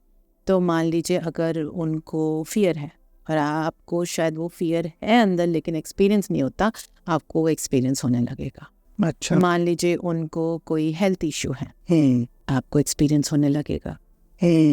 आप समझ रहे हैं? मेरे पास से बहुत केसेस आते हैं, इतने केसेस आते हैं, मतलब कि मान लीजिए कोई आए हैं और उनको से फॉर एग्जांपल पाँव में दर्द है और पाँव का दर्द जा ही नहीं रहा है, कुछ भी कर रहे हैं, और जब हम उनको सेशन में लेते, अभी बीच में हुआ था, एक लेडी थी, उनको इतनी स्वेलिंग आ गई थी और पाँव में दर्द था, जब उनको सेशन में लिया गया तो ऐसे ही एंटिटी का हुआ और पता चला कि जो एंटिटी उनसे अटैच थी उसका एक्सीडेंट हो गया था, पाँव दोनों के दोनों क्रश हो गए थे। अच्छा, तो आप समझ रहे इतना पावरफुल, मतलब वो एंटिटी इनसे जुड़ गई थी तो इन्हें भी पाँव में प्रॉब्लम आ सिमिलर गई थी, पैर में। इमोशन थे दोनों के, तो उनको she felt safe, the entity felt safe, तो वो इनके ऑरा फील्ड से अटैच हो गई और इनके एनर्जी फील्ड से एनर्जी ले रही थी, तो उसको भी तो कुछ देना है ना। तो ऐसी चीज़ों में मैं बोलती हूँ बेस्ट टाइम है भाई फुल मून के समय, जब आपका वाटर हाई होता है, एनवायरनमेंट का वाटर हाई होता है, के टाइम पे फ्रीक्वेंसी ऑटोमेटिकली हाई होती है, आपके एनवायरनमेंट की भी और आपके इंटरनल भी। पूर्णिमा के समय में एनर्जी फ्रीक्वेंसी बहुत हाई होती है, आपको यही तो चाहिए ना। तो इसमें आपने सिर्फ अपने चक्रास के साथ बात करना चालू कर देना है कि भाई मेरे शरीर में से जो भी एनर्जी इस एंटिटी को जा रही है उसको रोक दो, जो भी एनर्जी इसको जा रही है, कोई भी अगर एंटिटी है तो उसको रोक। अच्छा, स्टॉप ऑल एनर्जी एक्सचेंज। आपने कमांड किया और आपके चक्र आपकी बात माने नहीं, ऐसा तो हो ही नहीं सकता है ना। बिल्कुल। तो आपकी बात तो वो मानेंगे ही मानेंगे, आपकी बात मान रहे हैं तभी तो आपकी जिंदगी में वो सब हो रहा है जो हो रहा है ना, राइट, क्योंकि आपके चक्र आपकी बात मान रहे हैं, राइट। तो आपने उनको बताना है कि भाई आपने नहीं देना एनर्जी, और उसके बाद जब एनर्जी जाना बंद होने लगे तो आप जब सोने लगते हैं ना, अल्फा स्टेट में पहुंचते हैं, तब आपने अपने चक्रास को बोलना चालू करना है, स्टॉप ऑल एनर्जी एक्सचेंज, सारी एनर्जी एक्सचेंज बंद करो।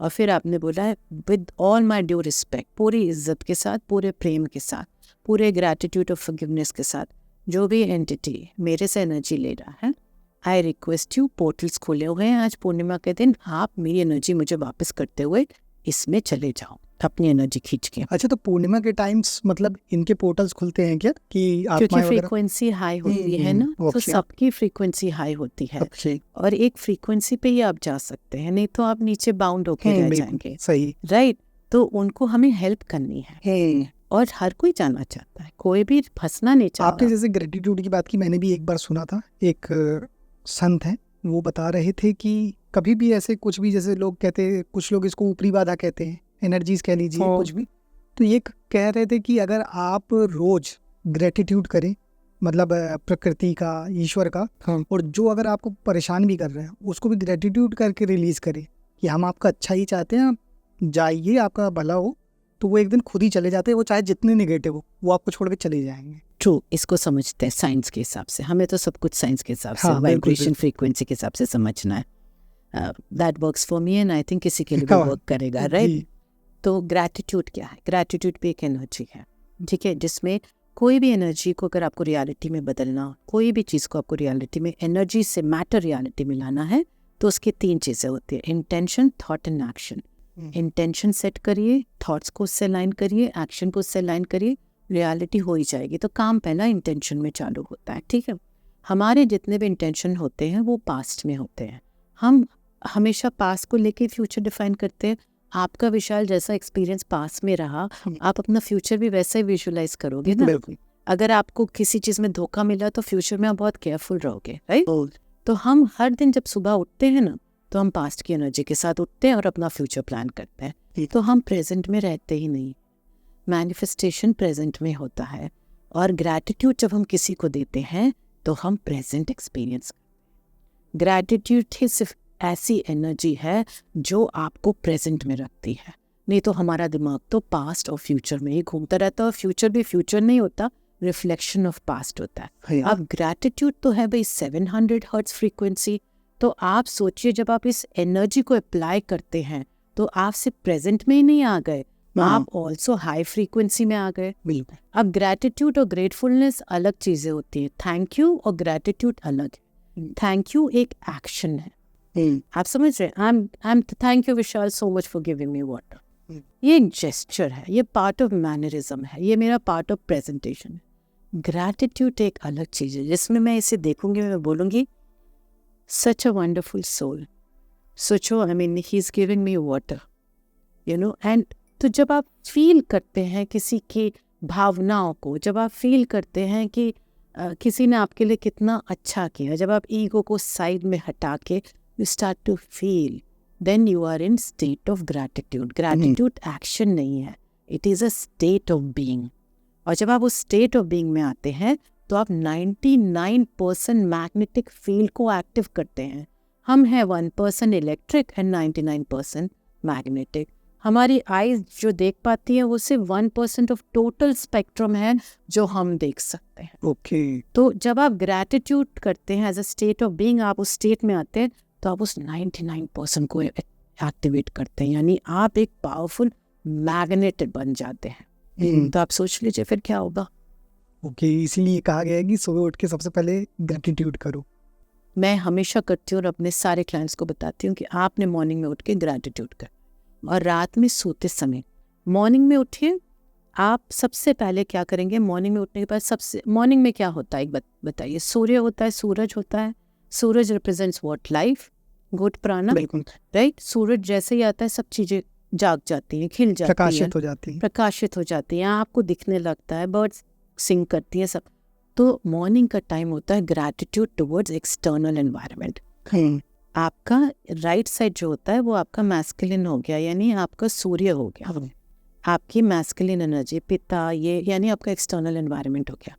तो मॉर्निंग में ग्रैटिट्यूड एक्सटर्नल एनवायरनमेंट को देते हैं।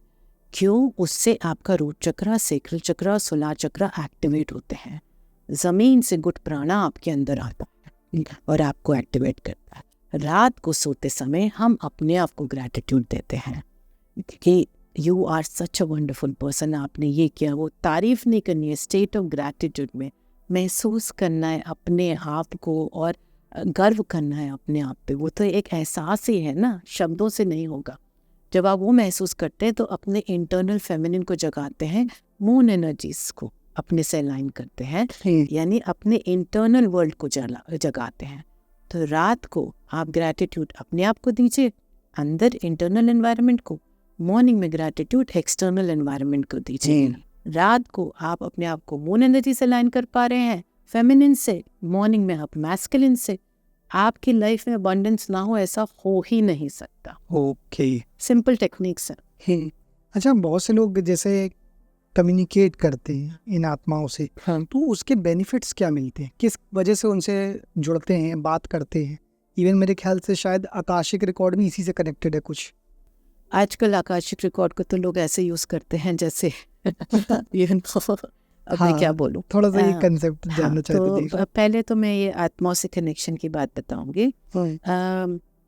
2 तरीके होते हैं। एक, आत्माएं आपसे कनेक्ट करती हैं, अगर उनकी कोई इच्छा पूरी रह गई हो या फिर वो आपके साथ अटैच होना चाहती हो, या बहुत सी आत्माएं ऐसी भी होती हैं जो इतनी अटैच होती है अपनी मटेरियल लाइफ से, ह्यूमन लाइफ से, कि आपके ज़रिए वो फ़न लेना चाहती हो, है ना। तो ऐसे सब में वो कांटेक्ट करेंगे आपसे। वो कैसे कांटेक्ट करेंगे? नॉर्मली रात को सोते समय ये कनेक्शंस होते हैं, या फिर सर्टन प्लेसेस होती हैं जहाँ हमारी फ्रीक्वेंसी नीचे चली जाती है, जैसे हॉस्पिटल्स हो गए, है ना, ग्रेवयार्ड्स हो गए, जहाँ पानी बहुत रुका हुआ हो, वाटर बॉडीज जहाँ पानी सड़ रहा हो, या फिर अर्थ सड़ रही हो, जहाँ भी गंदगी होती है ना, जैसे आजकल तो आप देख लीजिए रेलवे ट्रैक्स हो गए आपके, बिन्स नहीं, सड़कों पे इतनी गंदगी, जहाँ पर भी कोई भी एलिमेंट, आपका अर्थ हो गया, आपका फायर हो गया, वाटर हो गया या विंड हो गया, कहीं पे भी स्टैग्नेंट हो रखा हो, वहाँ की फ्रीक्वेंसी लो होगी। जैसे अगर आपके शरीर में कुछ जम जाता है तो उसको साफ करना पड़ता है ना, नहीं तो शरीर में जहर फैलने लगता है, कॉन्स्टिपेशन हो जाता है, एसिडिटी हो जाती है, बीपी बढ़ जाता है, और भी बीमारियां हो जाती है। ऐसे ही अर्थ को साफ रखना पड़ता है, नहीं तो आपके वहाँ पर जो है आपसे ये कनेक्ट हो सकती हैं, ये आपसे, आपको पता भी नहीं चलेगा, आपसे से बातें नहीं करेंगी, लेकिन आपसे कनेक्शन के इनके बहुत चांसेस हैं। अगर आप नेगेटिव थॉट प्रोसेस में रहते हैं, या फिर रात को आप बहुत ज़्यादा नेगेटिव चीज़ें देखते हैं, जो आजकल हम सोशल मीडिया पे बहुत देखना पसंद करते हैं, तो भी ये जो एंटिटीज़ हैं ये हमसे कनेक्ट हो सकती हैं, ईजिली कनेक्ट हो जाती हैं। नॉर्मली ये आपसे बातें नहीं करेंगी जब तक कि आप खुद विलिंगनेस ना दिखाएं। अच्छा, उनको मीडियमशिप का, जैसे लोग आजकल डिफरेंस नहीं समझते चैनलिंग और मीडियमशिप में। चैनलिंग वो होती है जो ट्रू डिवाइन गाइडेंस होती है, मीडियमशिप वो होती है जो आप डिपार्टेड सोल्स, डिपार्टेड नहीं मतलब स्टक अर्थ बाउंड एंटिटीज से करते हैं। आजकल लोग बहुत गर्व महसूस करते हैं कि भाई हम तो टैरो कर रहे हैं, आपके एंसेस्टर ने हमें ये बताया, इसने ये बताया, उसने बताया, आपकी कोई ग्रैंड मदर हैं जो मरने के बाद आपको बोलना, वो ये नहीं समझते ये मीडियमशिप है।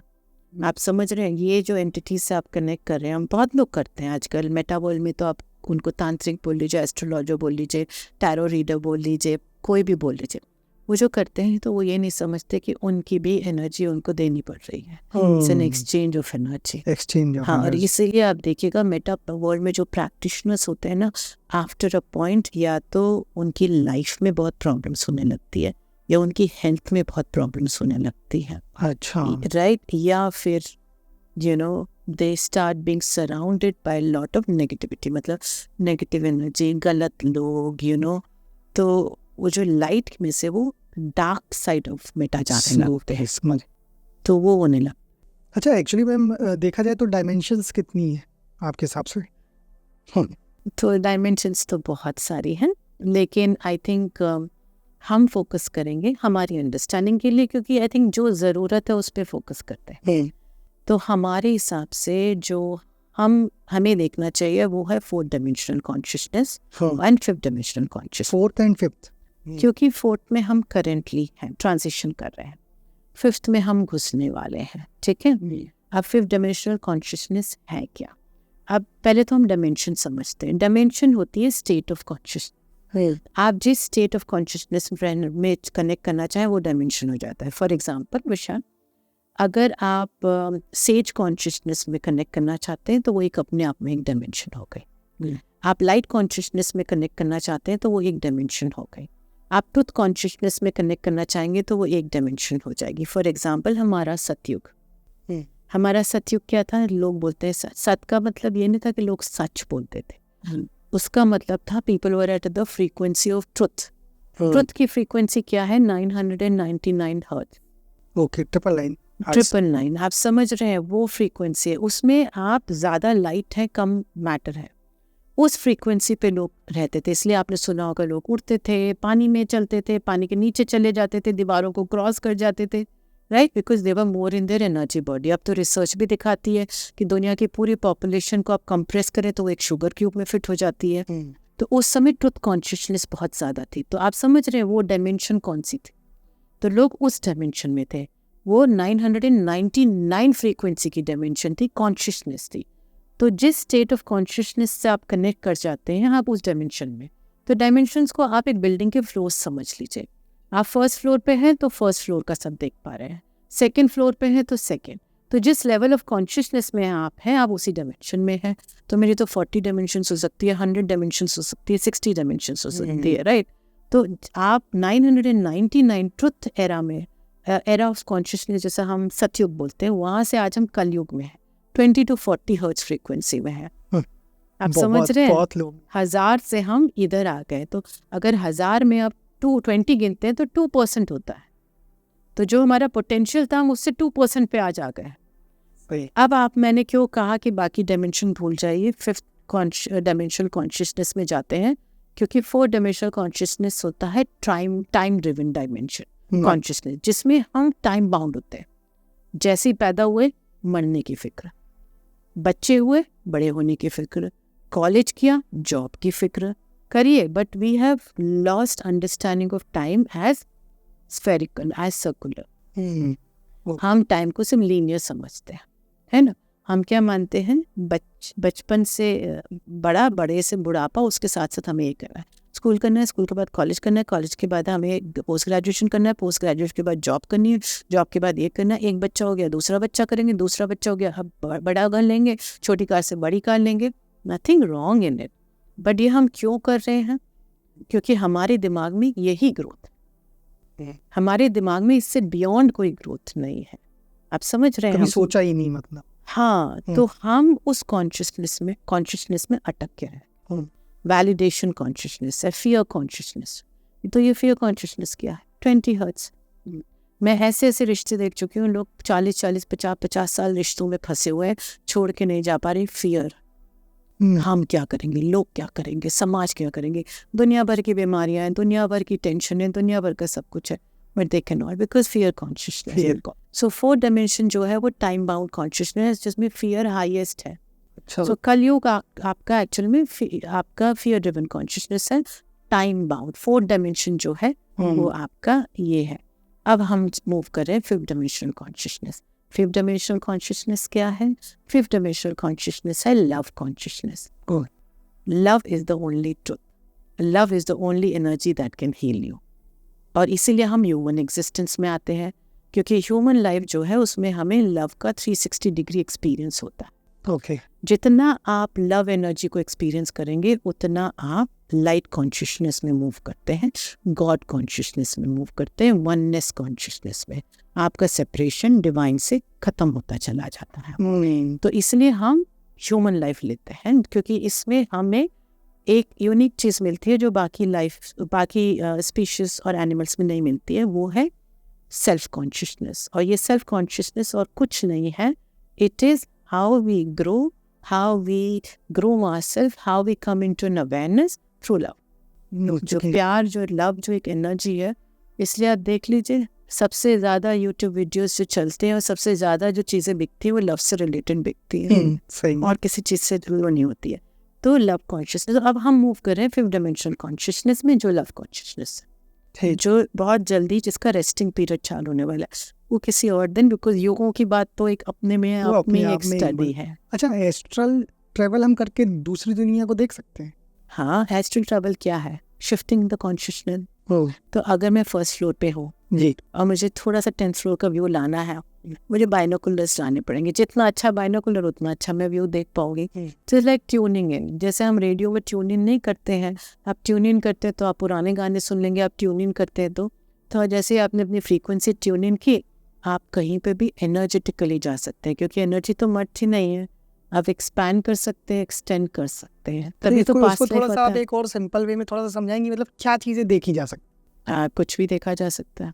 फॉर एग्जाम्पल आप अपनी पास्ट लाइफ देख सकते हैं, अच्छा, पास्ट लाइफ देख सकते? वो एक सिंपल वो तो एस्ट्रल एक ट्रैवल हो गया, जी। जो हम थ्रू सबकॉन्शियस माइंड आप ले जाते हैं, हम सपनों में भी देख जी। सकते हैं। बहुत से लोग अपनी मम्मी के वूम में चले जाते हैं, वो भी एक एस्ट्रल ट्रैवल हो गया। एस्ट्रल ट्रैवल का मतलब क्या है? एस्ट्रल ट्रैवल का मतलब है जब आपकी एनर्जी बॉडी एनर्जी फील्ड्स को नेविगेट करती हुई, एनर्जी पाथवे से होती हुई डिफरेंट पॉइंट्स पे एक्सपीरियंसेस गेन। नहीं तो आपने जैसे कहा हम पास्ट लाइफ में जा सकते हैं, हाँ तो अगर हम पीछे मूव हो रहे हैं तो क्या इन फ्यूचर मूव हो सकते हैं आगे? हाँ, फ्यूचर भी मूव हो सकते हैं, हो सकते हैं। बट क्योंकि हम क्या करते हैं, हमारे पास में जाना क्यों इजी है? क्योंकि हमारा सारा फ्यूचर डिफाइंड है पास्ट पे ना, अच्छा ओके, राइट? क्योंकि एक्चुअली फ्यूचर का भी मैंने इसलिए पूछा क्योंकि मतलब हमने कई लोगों के बारे में सुना है, जैसे बाबा वेंगा है, वेंगा थे, बाबा वेंगा थे, बहुत फेमस थे वो, तो उनको कहते रहे कि उनने जो भी भविष्यवाणियां की उनको इंट्यूशन हुआ कि कब क्या होगा, तो तब वो हुआ है। इवन फिर गवर्नमेंट भी वो उनसे हेल्प लेने लगी थी कि भाई ये कैसे जान जाते हैं, जबकि कहा जाता है कि जब वो कम उम्र की थी तो उनकी आंखें चली गई थी दुर्घटना में, लेकिन उसके बाद जो उन्हें ये चीज़ मिली वो कुछ अलग ही था। तो मतलब फिर आगे भी ट्रेवल किया जा सकता है, देखा जा सकता ट्रैवल किया जा सकता है, जैसे I am a clairvoyant, right? जी। आई एम अ क्लैरवॉयंट कि I am able to travel between timelines, ठीक है? तो जब मैं अपने क्लाइंट्स को देखती हूँ या जो भी मेरे से इंटरैक्ट करते हैं लोग, आई एम एबल टू सी कि भाई इनका क्या हो रहा है, क्या अभी चल रहा है और आगे क्या होगा। I don't say, because future is a probability, वो शिफ्ट हो सकती है बेस्ड ऑन आपकी चॉइसेस पे, और वो चॉइस आपको हमेशा दी जाती है, बट यू कैन सी कि क्या होगा क्या नहीं होगा ना। बहुत से लोग क्या करते हैं, इमीडिएट जैसे फ्यूचर होता है ना, आने वाला 1 साल 2 साल 3 साल, उसमें मीडियमशिप का भी फ़ायदा ले लेते हैं। जैसे मेरे पास एक जनाब है, बोला मैडम आपके अंदर ऐसी पावर है कि आप मेरे वॉलेट में अभी बता दो कि कितने पैसे हैं। मैं बोला नहीं सर, ऐसी नहीं है मेरे पास। तो बोलते एक बाबा हैं जो मुझे बता देते थे एग्जैक्ट कितनी वो है। मैं बोला सर ऐसा है, वो बता सकते हैं, आप खुद भी बता सकते हो। अगर आप किसी एंटिटी के साथ मीडियमशिप में चले जाएं, वो आपको बता देंगे उसमें कितना टाइम लगता है, वो आपकी पॉकेट में देख पा रहे हैं जो कोई दूसरा नहीं देख पा रहा है। मीडियमशिप के थ्रू मतलब लिमिटेड वो देखा जा सकता है, हाँ, लिमिटेड चीजें, but that's not a healthy practice, right? That's also like a Karma binding. बिल्कुल बिल्कुल। तो आप उस इंसान की एनर्जीज अपने अंदर ले रहे हैं। जैसे कहते नहीं है कि अगर आप हार्ट ट्रांसप्लांट के लिए जा रहे हैं या ब्रेन ट्रांसप्लांट के लिए जा रहे हैं, तो जिसका हार्ट आपके अंदर लगता है, आपके अंदर उसकी फीलिंग्स आने लगती हैं। बिल्कुल। तो अगर आप किसी मीडियमशिप किसी एंटिटी से कर रहे हैं, किसी आत्मा के साथ आप उस प्रकार का अरेंजमेंट में घुस रहे हैं, तो उसका भी तो आपके अंदर आएगा ही ना। तो अगर उसने कुछ सफरिंग की है तो वो आपके अंदर तो आएगी ना। It's not a healthy practice. जब किसी ने शरीर छोड़ दिया तो इसका मतलब उसे जाना, उसे रोक के ना रखें। It's a very unhealthy practice. अच्छा, जैसे अभी चैनलिंग की भी बात हुई थी, मैं एक बहुत उच्च कोटि के क्रिया योग साधक से मिला था। हाँ। उन्होंने बताया रहा कि मतलब उन्हें महाअवतार बाबा जी ने उनकी लाइफ में 2 बार साक्षात आके गाइडेंस दिया। हाँ। और 1-2 बार मतलब सपनों के थ्रू दिया गाइडेंस। तो महाअवतार बाबा जी के बारे में सब जानते हैं, वो ऑलरेडी 2-2.5 हज़ार साल से हिमालय में हैं। तो ये मैं जानना चाहता हूँ कि ये जो हमारे गुरुज हैं, मास्टर्स हैं, स्पिरिचुअल मास्टर्स, इनसे हम किस तरह कनेक्ट हो सकते हैं, और अगर हमें अपने आप को ग्रोथ करना है स्पिरिचुअली और इवॉल्व करना है, तो हम इनसे हेल्प कैसे ले सकते हैं? हाँ। ये किस तरह हमें गाइड कर सकते हैं, और सबसे इजी वे इनसे कनेक्ट होने का क्या हो सकता है? सबसे इजी वे है बिलीव करना। अच्छा जी। हम वो बिलीव नहीं कर पाते क्योंकि हमें ये ऐसा है कि जब तक हम किसी चीज़ को देख ना लें या दुनिया उसके बारे में ना बोल दे, हर्ड मेंटालिटी है ना हमारी सर्वाइवल माइंडसेट में, तब तक वो चीज़ एग्जिस्ट नहीं करती है। तो पहली बात, जब कोई भी सोल उस हायर कॉन्शियसनेस में से निकलता है, उसे गॉड कॉन्शियसनेस बोल लीजिए, डिवाइन कॉन्शियसनेस बोल लीजिए, दैविक रोशनी बोल लीजिए, वो जो हब है राइट सेंट्रल जिसमें से निकला एक सोल, उस सोल की जर्नी को डिफाइन करने के लिए, डिज़ाइन करने के लिए एक सेट ऑफ टीचर्स होते हैं जो उसके स्पिरिचुअल पेरेंट्स होते हैं, सोल पेरेंट्स होते हैं। ठीक है, जैसे आपके पेरेंट्स हैं, आप 2 जनों में से मिल के बने ना, एक से तो नहीं मिल के बने ना। तो ऐसे ही आपके स्पिरिचुअल पेरेंट्स होते हैं, मेल फीमेल में हम नहीं जाएंगे। ये आपके स्पिरिचुअल पेरेंट्स हैं, ये आपके सोल पेरेंट्स हैं, जिन्होंने आपके साथ बैठ के आपका सोल का ब्लूप्रिंट बनाया। अच्छा। कि भाई ये आपका पर्पस है। जैसे मेरा है, फॉर एग्जांपल मेरा सोल ब्लूप्रिंट है ही स्पिरिचुअल मेंटर का, ओके। मेरा कंस्ट्रक्ट ही स्पिरिचुअल मेंटर का हुआ है, और मेरे सोल पेरेंट्स हैं। ये सोल पेरेंट्स तो कभी आपको नहीं छोड़ते, आप उनसे हमेशा कनेक्टेड हो। ये सोल पेरेंट्स हमेशा आपके साथ रहते हैं, अच्छा। हमेशा, कभी भी आपका साथ नहीं छोड़ते। लेकिन उनसे कनेक्ट करने की जिम्मेदारी आपकी है। जैसे मेरे पेरेंट्स हमेशा मेरे साथ रहेंगे, लेकिन ये मेरी चॉइस है ना कि मैं उनको बोलूँ मम्मी पापा मुझे आपकी हेल्प चाहिए, या मैं उनसे कनेक्ट करूँ, या मैं बोलूँ मुझे आपके साथ रहना है। या वो रिलेशनशिप बिल्ड करना आपके हाथ में है ना। नॉर्मली माँ बाप तो हमेशा ही होते हैं, बच्चे ही छोड़ के चले जाते हैं, तो वो रिलेशनशिप आपने, अब आप इसको कैसे करोगे, इसमें आपका बिलीफ सिस्टम आपको स्टॉप कर देता है। कैसे? फियर आ जाता है, लोग क्या बोलेंगे, कहीं मैं पागल तो नहीं हूँ, ये सब चीज़ें कहीं बकवास तो नहीं है। और ऑफ कोर्स मिसगाइड करने वाले इतने हैं ना लोग, आप जितने लोगों को पूछो उतने ही आपको उसके सोल्यूशन मिलते हैं, तो आप क्या करेंगे? तो सबसे पहले तो है आपने बिलीव करना है कि मैं एक सोल ऐसा हूँ जिसका स्पिरिचुअल कनेक्शन है। हमें अपने बारे में कुछ खास ओपिनियंस नहीं होती है। हम ये मानते हैं हम एक ह्यूमन बीइंग हैं, इन पेरेंट्स के बच्चे हैं। मैं आपको बोलूँ कि विशाल आपको तो मालूम भी नहीं है कि आपकी थर्ड आई कितनी पावरफुल है। आप तो विजनरी हो, आपने अपनी थर्ड आई से आप डिसीजन ही नहीं ले रहे हो। जिस दिन आप डिसीजन लेने लगोगे उस दिन तो आप कहाँ के कहाँ पहुँच जाओगे। ये आपका एनर्जी फील्ड बता रहा है। आप मुझे बोलोगे ये क्या बात कर रही हैं, they know what is she talking about. आज तक तो कुछ नहीं हुआ। क्यों नहीं हुआ? क्योंकि आपने अपने थर्ड आई का कनेक्शन नहीं किया, आप अलाउ ही नहीं कर रहे हैं, आप कहीं मानते ही नहीं है कि आप में वो पावर है। जैसे मुझे भी बहुत साल लगे इस फाइनली अपने आप को एक्सेप्ट करने में, पर जब मैंने अपने आप को एक्सपेक्ट किया तो ऐसे ऐसे दरवाजे खुल गए कि मैं खुद I was very shocked and surprise. पर जब तक नहीं किया वो स्ट्रगल लाइफ की चलती रही। तो आपके स्पिरिट गाइड्स जो होते हैं वो हमेशा आपके साथ, आपको बिलीव कर। वो स्टेजेस को वो कब आप कर सकते हैं? जब आप अल्फा स्टेट में होते हैं ना, जब आपका कॉन्शियस माइंड आपको कंट्रोल छोड़ रहा होता है। हमारे माइंड है ना छोटा सा है 5%, लेकिन ये वो नहीं करता है ना, तो उसको थोड़ा सा वो कराना पड़ता है। अब जैसे एक गाड़ी है, आपने दुनिया की सबसे बेस्ट गाड़ी खरीद ली, ठीक है। उसका जो डिज़ाइनर है ना वो दुनिया का बेस्ट डिज़ाइनर है, उसने बहुत पैसे लगा के ये किया, सब मेहनत की, and he is a best designer, कुछ गलती नहीं कर सकता। मैकेनिक भी बेस्ट हायर किया गया, ट्रेन भी उसको बहुत अच्छा सा किया गया, गाड़ी का मॉडल भी बहुत अच्छा है। लेकिन जो ड्राइवर है ना, वो आपका ड्राइवर है पीने वाला, 24 घंटे पीता रहता है। एक बात मुझे बताइए, आप अपनी गाड़ी को बचा पाएंगे? क्या आपकी गाड़ी अच्छा फंक्शन दे पाएगी? और उन्होंने गारंटी दी है भाई ये गाड़ी तो आपको 100 साल से भी ऊपर चलेगी, एक प्रॉब्लम नहीं आएगी, कभी सर्विसिंग की जरूरत नहीं है। आपकी गाड़ी 100 साल चल पाएगी? डेस्टिनेशन में भी नहीं पहुंच। तो वो जो डिज़ाइनर है ना, इंजीनियर डिज़ाइनर, वो आपका सोल है। आप समझ रहे हैं? वो जो मैकेनिक है ना, वो आपका जो मैकेनिक है वो आपका खुद की आत्मा है, मतलब आपका खुद का मन है, आपका सबकॉन्शियस माइंड है। आपका जो गाड़ी है ना वो ये बॉडी है, और आपका जो ड्राइवर है ना वो आपका कॉन्शियस माइंड है। उसका रोल तो बहुत छोटा सा है, लेकिन वो सब खराब कर देता है। सही बात। तो ये जो कॉन्शियस माइंड है ना, ये आपको, तो जब ये कंट्रोल छोड़ रहा होता है, यानी जब अल्फा स्टेट में होता है, यानी जब आपकी गाड़ी मैकेनिक के शॉप में बैठी होती है और ड्राइवर का हाथ उस पर नहीं होता है, तब आपने काम करना है। वो कौन सा समय है? रात को जब आप सो रहे हो और आधे जग रहे हो ना, एकदम हालत खराब हो लेकिन आंखें फिर भी बंद ना हो रही हो, वो जो समय होता है उस समय करिए। ओके। तो वो बहुत पावरफुल समय होता है।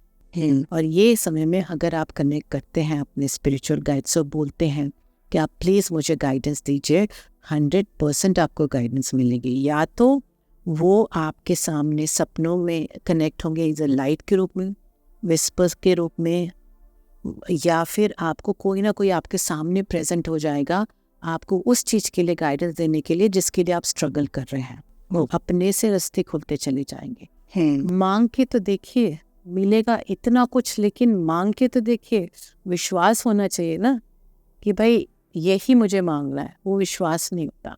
अगर मैं आपको बोलूं कि विशाल आपको तो यूनिवर्स ने ब्लेस किया है कि भाई आप आने वाले साल में बिलियनर होने वाले हो, 5 साल में, आप मांग पाओगे?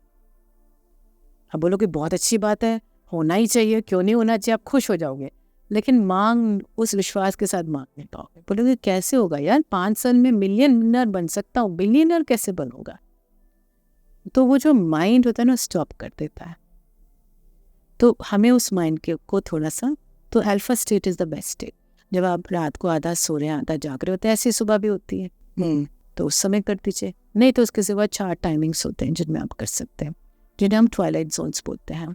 सूर्य अस्त से जो आधा घंटा पहले और आधा घंटा बाद का। अच्छा। रात को मध्य रात्रि से आधा घंटा पहले आधा घंटा बाद में।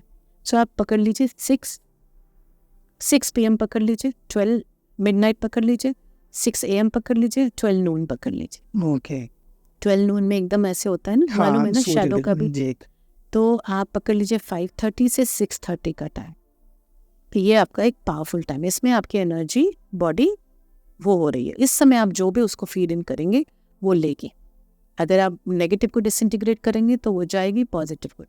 जैसे मैं अपना खाना इसी समय में खाती हूँ, ठीक है, मैं इसके ना आगे खाती हूँ ना पीछे। रात को ऐसे ही 12 से पहले 11:30 एंड 12:30 ये समय जो आपका है, इसमें भी आप कर सकते हैं जो भी आपका करना है, क्योंकि लोग रात को लेट तक जगते हैं इसलिए बता रही हूँ। फिर हो गया आपको सुबह 5:30 to 6, 6 to 6:30, फिर आपका आफ्टरनून हो गया 11:30 to 12, 12 to 12:30। क्या करना है? कोई बैठ के आपको बुलाना नहीं है किसी को, सिर्फ ब्रीदिंग करनी है। लंबी गहरी सांस लेनी है, होल्ड करना है, छोड़ना है। उससे क्या होगा, आपकी फिजिकल बॉडी और एनर्जी बॉडी जो ऐसे नॉन अलाइनमेंट में है ना, ये अलाइनमेंट में आने लगेगी। जब ये अलाइनमेंट में आने लगेगी, जो बीच में कचरा फंसा हुआ है ना, जिससे वो आपको लो फ्रीक्वेंसी में रख रहा है, वो अपने से डिसइंटीग्रेट होकर निकलने लगेगा। लेकिन हम लोगों को ये भी तो सोचना है ना माइंड में कि प्लीज गाइड करे, प्लीज गाइड करे, इंस्ट्रक्शन तो देना है ना। आपने बोलना I am ready to connect, वो तो आपने बोलना ही है, पर वो रात को एक बार बोलिए काफी है, बाकी समय अपनी बॉडी की फ्रीक्वेंसी को ठीक करिए, ब्रीदिंग के साथ उसको सिंक्रोनाइज करें। या आपने सिर्फ अपने आप को भी तो समझाना है ना, मेजर काम तो अपने आप को समझाने का है, उसके लिए आपने ये करना। अच्छा है मैम, एक लास्ट क्वेश्चन आपसे, सबसे पावरफुल रेमेडी चाहूंगा। पूरे पॉडकास्ट में मैंने देखा है एक चीज पे जोर दिया गया है, एक तो फ्रिक्वेंसी, दूसरा जैसे आपने पूर्णिमा बताया कि हाई टाइड्स, जल तत्व, ये चीज़ें। तो मुझे एक चीज़ ये बताइए कि जल के थ्रू वाटर को बहुत पावरफुल माना गया है। वाटर के थ्रू पावरफुल मैनिफेस्टेशन कोई भी व्यक्ति अपने गोल के लिए कैसे करे रोज, कि वो हर समस्या से बाहर आके एक सक्सेसफुल लाइफ, अबंडेंस की लाइफ जी सके। That's a very good question and it's one of my favorite questions क्योंकि water is one of my favorite medium to heal. In fact, we heal a lot of people through water. So water हम जानते हैं is a good conductor of energy, इतना तो हम मानते हैं, ठीक है। जो हम अभी भी बहुत लोग नहीं जानते, पर आजकल सोशल मीडिया पे आपको ये बहुत मिल जाएगा। Water also has one of the best memories. As a unit, storage unit, as a memory capturing device, it has a very good memory. यानी कि आप जब पानी को लेते हैं, जैसे मैंने ये पानी लिया, इसके सामने मैंने ये आपके इधर कुछ बना हुआ है फूल, इसको मैंने यहाँ रखा और इसको मैं थोड़ी देर छोड़ दूँ, उसके बाद वाटर को फ्रीज कर दूँ, इस वाटर में ये इम्प्रेशन आ जाएगा। ओके, ठीक है। हमारी जो बॉडी है वो 62 to 84% फिजिकल वाटर, ये यानी फिजिकल बॉडी को ये पानी चाहिए होता है। पर एक स्टेज होती है फेज 4 स्टेज ऑफ वाटर, ठीक है। इस पे रिसर्च भी की है, there is a French physicist जिन्होंने रिसर्च की है। उस स्टेज में हमारी वाटर जो है उसमें 2 तरीके के से पार्टिकल्स होते हैं, पॉजिटिव एंड नेगेटिव। आपका जो पॉजिटिव होता है वो आपकी सारी इम्प्योरिटीज़ को खींचता है, नेगेटिव जो होता है वो वाटर को प्योर फॉर्म में रखता है, प्योरेस्ट फॉर्म में। आरओ सिस्टम आपका, आप जितने 1 ग्लास पानी भरेंगे तो 1-2 ग्लास निकलता है ना। तो एक्चुअल में जो हम घरों में आजकल पानी कंज्यूम कर रहे हैं वो हाईली इमोशनली वॉलेटाइल वाटर। अच्छा, क्योंकि आपने एक साइड तो निकाल दिया, दूसरा साइड रखा आपने, राइट। तो वो जो वाटर है, और इसलिए आप देखिएगा शहरों में रहने वाले लोगों की एंग्जाइटीज़ बहुत ज़्यादा है, पेट की प्रॉब्लम्स बहुत ज़्यादा रहती है, क्योंकि जो वाटर हम कंज्यूम कर रहे हैं वो हाईली इमोशनली वॉलेटाइल वाटर है। तो जब वो हमारे शरीर में जाता है तो वो हमारे वाटर को भी वॉलेटाइल कर देता है, क्योंकि हम 96% वाटर है विशाल, सिर्फ 60 to 84% नहीं। अगर आप इस फेज 4 को देखें, यानी 4% हम वो है, राइट। और वो दिखता भी है ना, जब बॉडी बर्न हो जाती है तो कितना ऐश रहता है, एक लोटे के जितना, राइट? उसमें से आप थोड़ा सा हड्डियाँ रहती है, बाकी तो सब खत्म हो जाता है। वो सब क्या है, राइट? तो ये जो इनफैक्ट बुद्धिस्ट मंक्स में एक मेडिटेशन टेक्निक होती है रेनबो मंक्स करके, अच्छा, जो एंशियंट बुद्धिज्म टेक्निक है, उसमें वो जीते जीते अपने शरीर को एक 6 फीट का मंक श्रिंक करके 1 फुट का बना देता है, ओ क्योंकि वो इन्हीं एलिमेंट के रिलीज पे काम करता है। तो आप समझ रहे हैं वाटर कंटेंट कितना है। तो पहली बात, सबसे सिंपल थिंग, पानी इमीडिएटली आरओ वाटर में से निकाल के ना पिएं अपने आरओ में से, ठीक है। ठीक है? इसको नॉर्मली कोशिश करें कि आप प्लास्टिक के कंटेनर में ना पिएं, बिकॉज प्लास्टिक में से काफ़ी केमिकल वो एमिट करता है। एट द एंड तो प्लास्टिक क्या है, एक डेड मैन का सेंचुरीज से जो डेड बॉडीज कंप्रेस होती गई ज़मीन के नीचे, उसमें से क्रूड ऑयल निकला और उसमें से आपका plastic as a residual waste निकल रहा है। तो कोशिश करें कि वो अर्दन हो या कांच का हो जिसमें कोई रिएक्शन ना हो। पीतल, तांबा, ये सब अलग बात है, एक सिंपल ऐसे रखिए। ये भी तो आपका वाटर कंटेंट सैंड में होता है। इसको थोड़ी देर छोड़ दीजिए, इसलिए डायरेक्ट पीने से अच्छा है बॉटल भर के रखिए। ये स्टेप नंबर 1 है। स्टेप नंबर 2, रात को जब आप सो रहे हो उससे पहले इस पानी से बात करिए, क्योंकि ये पानी आपके पानी में जाके मिक्स होने वाला है। इस पानी से बात करिए, इस पानी को ग्रैटिट्यूड करिए तो आप प्रेजेंट में आ गए। दूसरा, इस पानी को बोलिए कि I really want to clear all the toxins. मेरे बॉडी में, मेरे पानी में जो भी नेगेटिव करंट है मैं उसको बाहर निकालना चाहता हूँ, उसको क्लियर करना चाहता हूँ, क्लेंस करना चाहता हूँ। और आपको जैसे मान लीजिए लगता है कि आपको हार्ट चक्रा पे काम करना है, यानी लव एनर्जी पे काम करना है, तो आप बोलिए I want to have love, lot of love. इस पानी को आप अपने साइड में रख दीजिए, चाहिए तो स्टिकी नोट पोस्ट-इट आता है या कोई भी स्टिकर लगा के इस पर रख दीजिए या बॉटल पे रख दीजिए, ढक के रख दीजिए।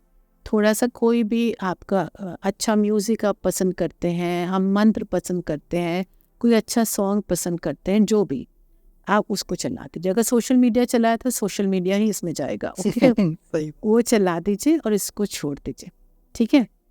सुबह ये पानी उसी एनर्जी से चार्ज हो जाएगा। सिंपल एग्जाम्पल अगर समझना हो किसी को भी, तो मसारू इमोटो करके एक जापानीज साइंटिस्ट थे, उनकी सारी लाइफ उन्होंने वाटर के एक्सपेरिमेंट पे लगा और उन्होंने दुनिया के अलग अलग लेक से, वाटर बॉडीज से पानी को कलेक्ट किया और कलेक्ट करने के बाद उन्होंने उसको फ्रीज किया और उसको माइक्रोस्कोप के अंदर देखा। हर जगह का पानी अलग अलग था। फॉर एग्जाम्पल, एक लेक में बहुत ही गंदा पानी था, मतलब बहुत लोग गंदा डालते थे, कचरा डालते थे, खराब हो चुका था। उन्होंने वहाँ पर मंक्स को बैठा के उस पानी को चैंट कराना चाहा और फिर उन्होंने उस पानी को लेके चेक किया, वो पानी का पूरा कंस्ट्रक्शन ही बदल गया था। तो आप सोचिए हमारा पानी का कंस्ट्रक्शन कितना बदल सकता है ना, सिर्फ कुछ पावरफुल वाइब्रेशन से। हमारे मंत्र भी वाइब्रेशन से तो है, बिल्कुल। तो आपने वो वाइब्रेशन करने का है। तो रात को जो भी आप शब्द बोलते हैं वो आपके वाइब्रेशन है। अब सबसे सिंपल वाइब्रेशन क्या है? I am safe, I am happy, I am healthy, I am love, right? I am a healer. So ये कुछ पॉजिटिव है। 4 चीज़ों की ज़रूरत होती है। I am happy, I am healthy, I am love and I am a healer. क्योंकि आप अपने हीलर हो, अगर आप अपने हीलर हो तो सब कुछ हील कर सकते हो। तो ये 4 चीज़ों की ज़रूरत होती है। कुछ भी नहीं बोलना चाहे, आई am safe, I am safe, I am happy, I am happy, ये आपको इसको पकड़ लेगा। सुबह उठिए, पी जाइए, सबसे पहले इसी को पीजिए, सबसे पहले खाली पेट इसी पानी को पीजिए। पूरी बॉटल रखिए ना, ऐसा हम देते हैं, हम लोग काफ़ी, मेरे यहाँ तो मून वाटर चार्जिंग होती है, हर फुल मून में पानी को बाहर रखा जाता है और चैंटिंग होती है प्रॉपरली, पूरी चैंटिंग होती है, जैसे कि पूरा वाइब्रेशन, क्योंकि उस समय वाटर हाई फ्रीक्वेंसी में होता है। अब इसको भी समझेंगे लोग, सब मानते नहीं है, पर मुझे बताइए दुनिया की कोई भी वाटर बॉडी ऐसी है जो फुल मून पूर्णिमा के दिन इम्पैक्ट नहीं होती? नहीं। आप बीच पे खड़े हो जाइए, आपको बीच पे खड़े होने से मना किया जाता है क्योंकि हाई टाइड होता है। हर जगह के, मतलब इतने आपको स्टडीज़ ऑनलाइन भी मिल जाएंगी, सारी जगह वाटर बॉडी जो है वो एकदम से हाई फ्रीक्वेंसी उसमें होती है, एक्शन, एक्टिविटी होती है उसमें। तो बेस्ट है कि तो हमारे यहाँ तो फुल मून चार्ज होता है 6-6 महीने तक हम चार्ज करते हैं, लोग उस वाटर को खरीद के ले जाते हैं टू हील देमसेल्फ। तो ये एक सिंपल तरीके कुछ है जिससे आप पानी से अपने आप को हील कर सकते हैं। आप डिजीज़ को भी रिलीज़ कर सकते हैं, क्योंकि एसेंशियली हर डिजीज़ साइकोसोमैटिक है, यानी कि आपके शरीर में जो इमोशंस हैं वो आपकी बॉडी में, यहाँ तक कैंसर भी। अगर एंगर है, बिटरनेस है, डिसअपॉइंटमेंट है, आप फील करते हैं कि आपको कोई समझ नहीं रहा, प्यार नहीं कर रहा, आप इतना कर रहे हैं लेकिन लोग फिर भी आपको वो नहीं कर रहे हैं, तो वो बिटरनेस अंदर जाके जमेगी और वो कैंसर के रूप में या ट्यूमर के रूप में बाहर आएगी। तो जब आप पानी पीने लगेंगे और उस पानी को चार्ज करके पिएंगे तो वो ऑटोमेटिकली उसको डिसइंटीग्रेट करेगा ना। ओके, आपको फ्लशिंग आउट करने का है। तो that's why water is a very very powerful medicine to heal oneself.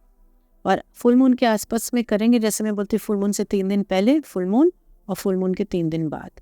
ये जो 7 दिन पूर्णिमा के होते हैं ना, ये पानी को आप चार्ज भी कर लीजिए और इस पानी को रात को पीजिए। खूब बॉटल्स को चार्ज कर करके रख लीजिए, खूब अच्छा बोलिए, ओम का मंत्र लगा दीजिए। आप जिस भी मंत्र में बिलीव करते हो, कोई अच्छा सॉन्ग लगा लीजिए। अगर आप शिव में बिलीव करते हैं, भगवान शिव में शिव पुराण लगा लीजिए, कुछ भी। लेकिन पहले वो वाटर से आपने बात करनी है, आपने बोलना है मैं चाहता हूँ कि आप ये करें।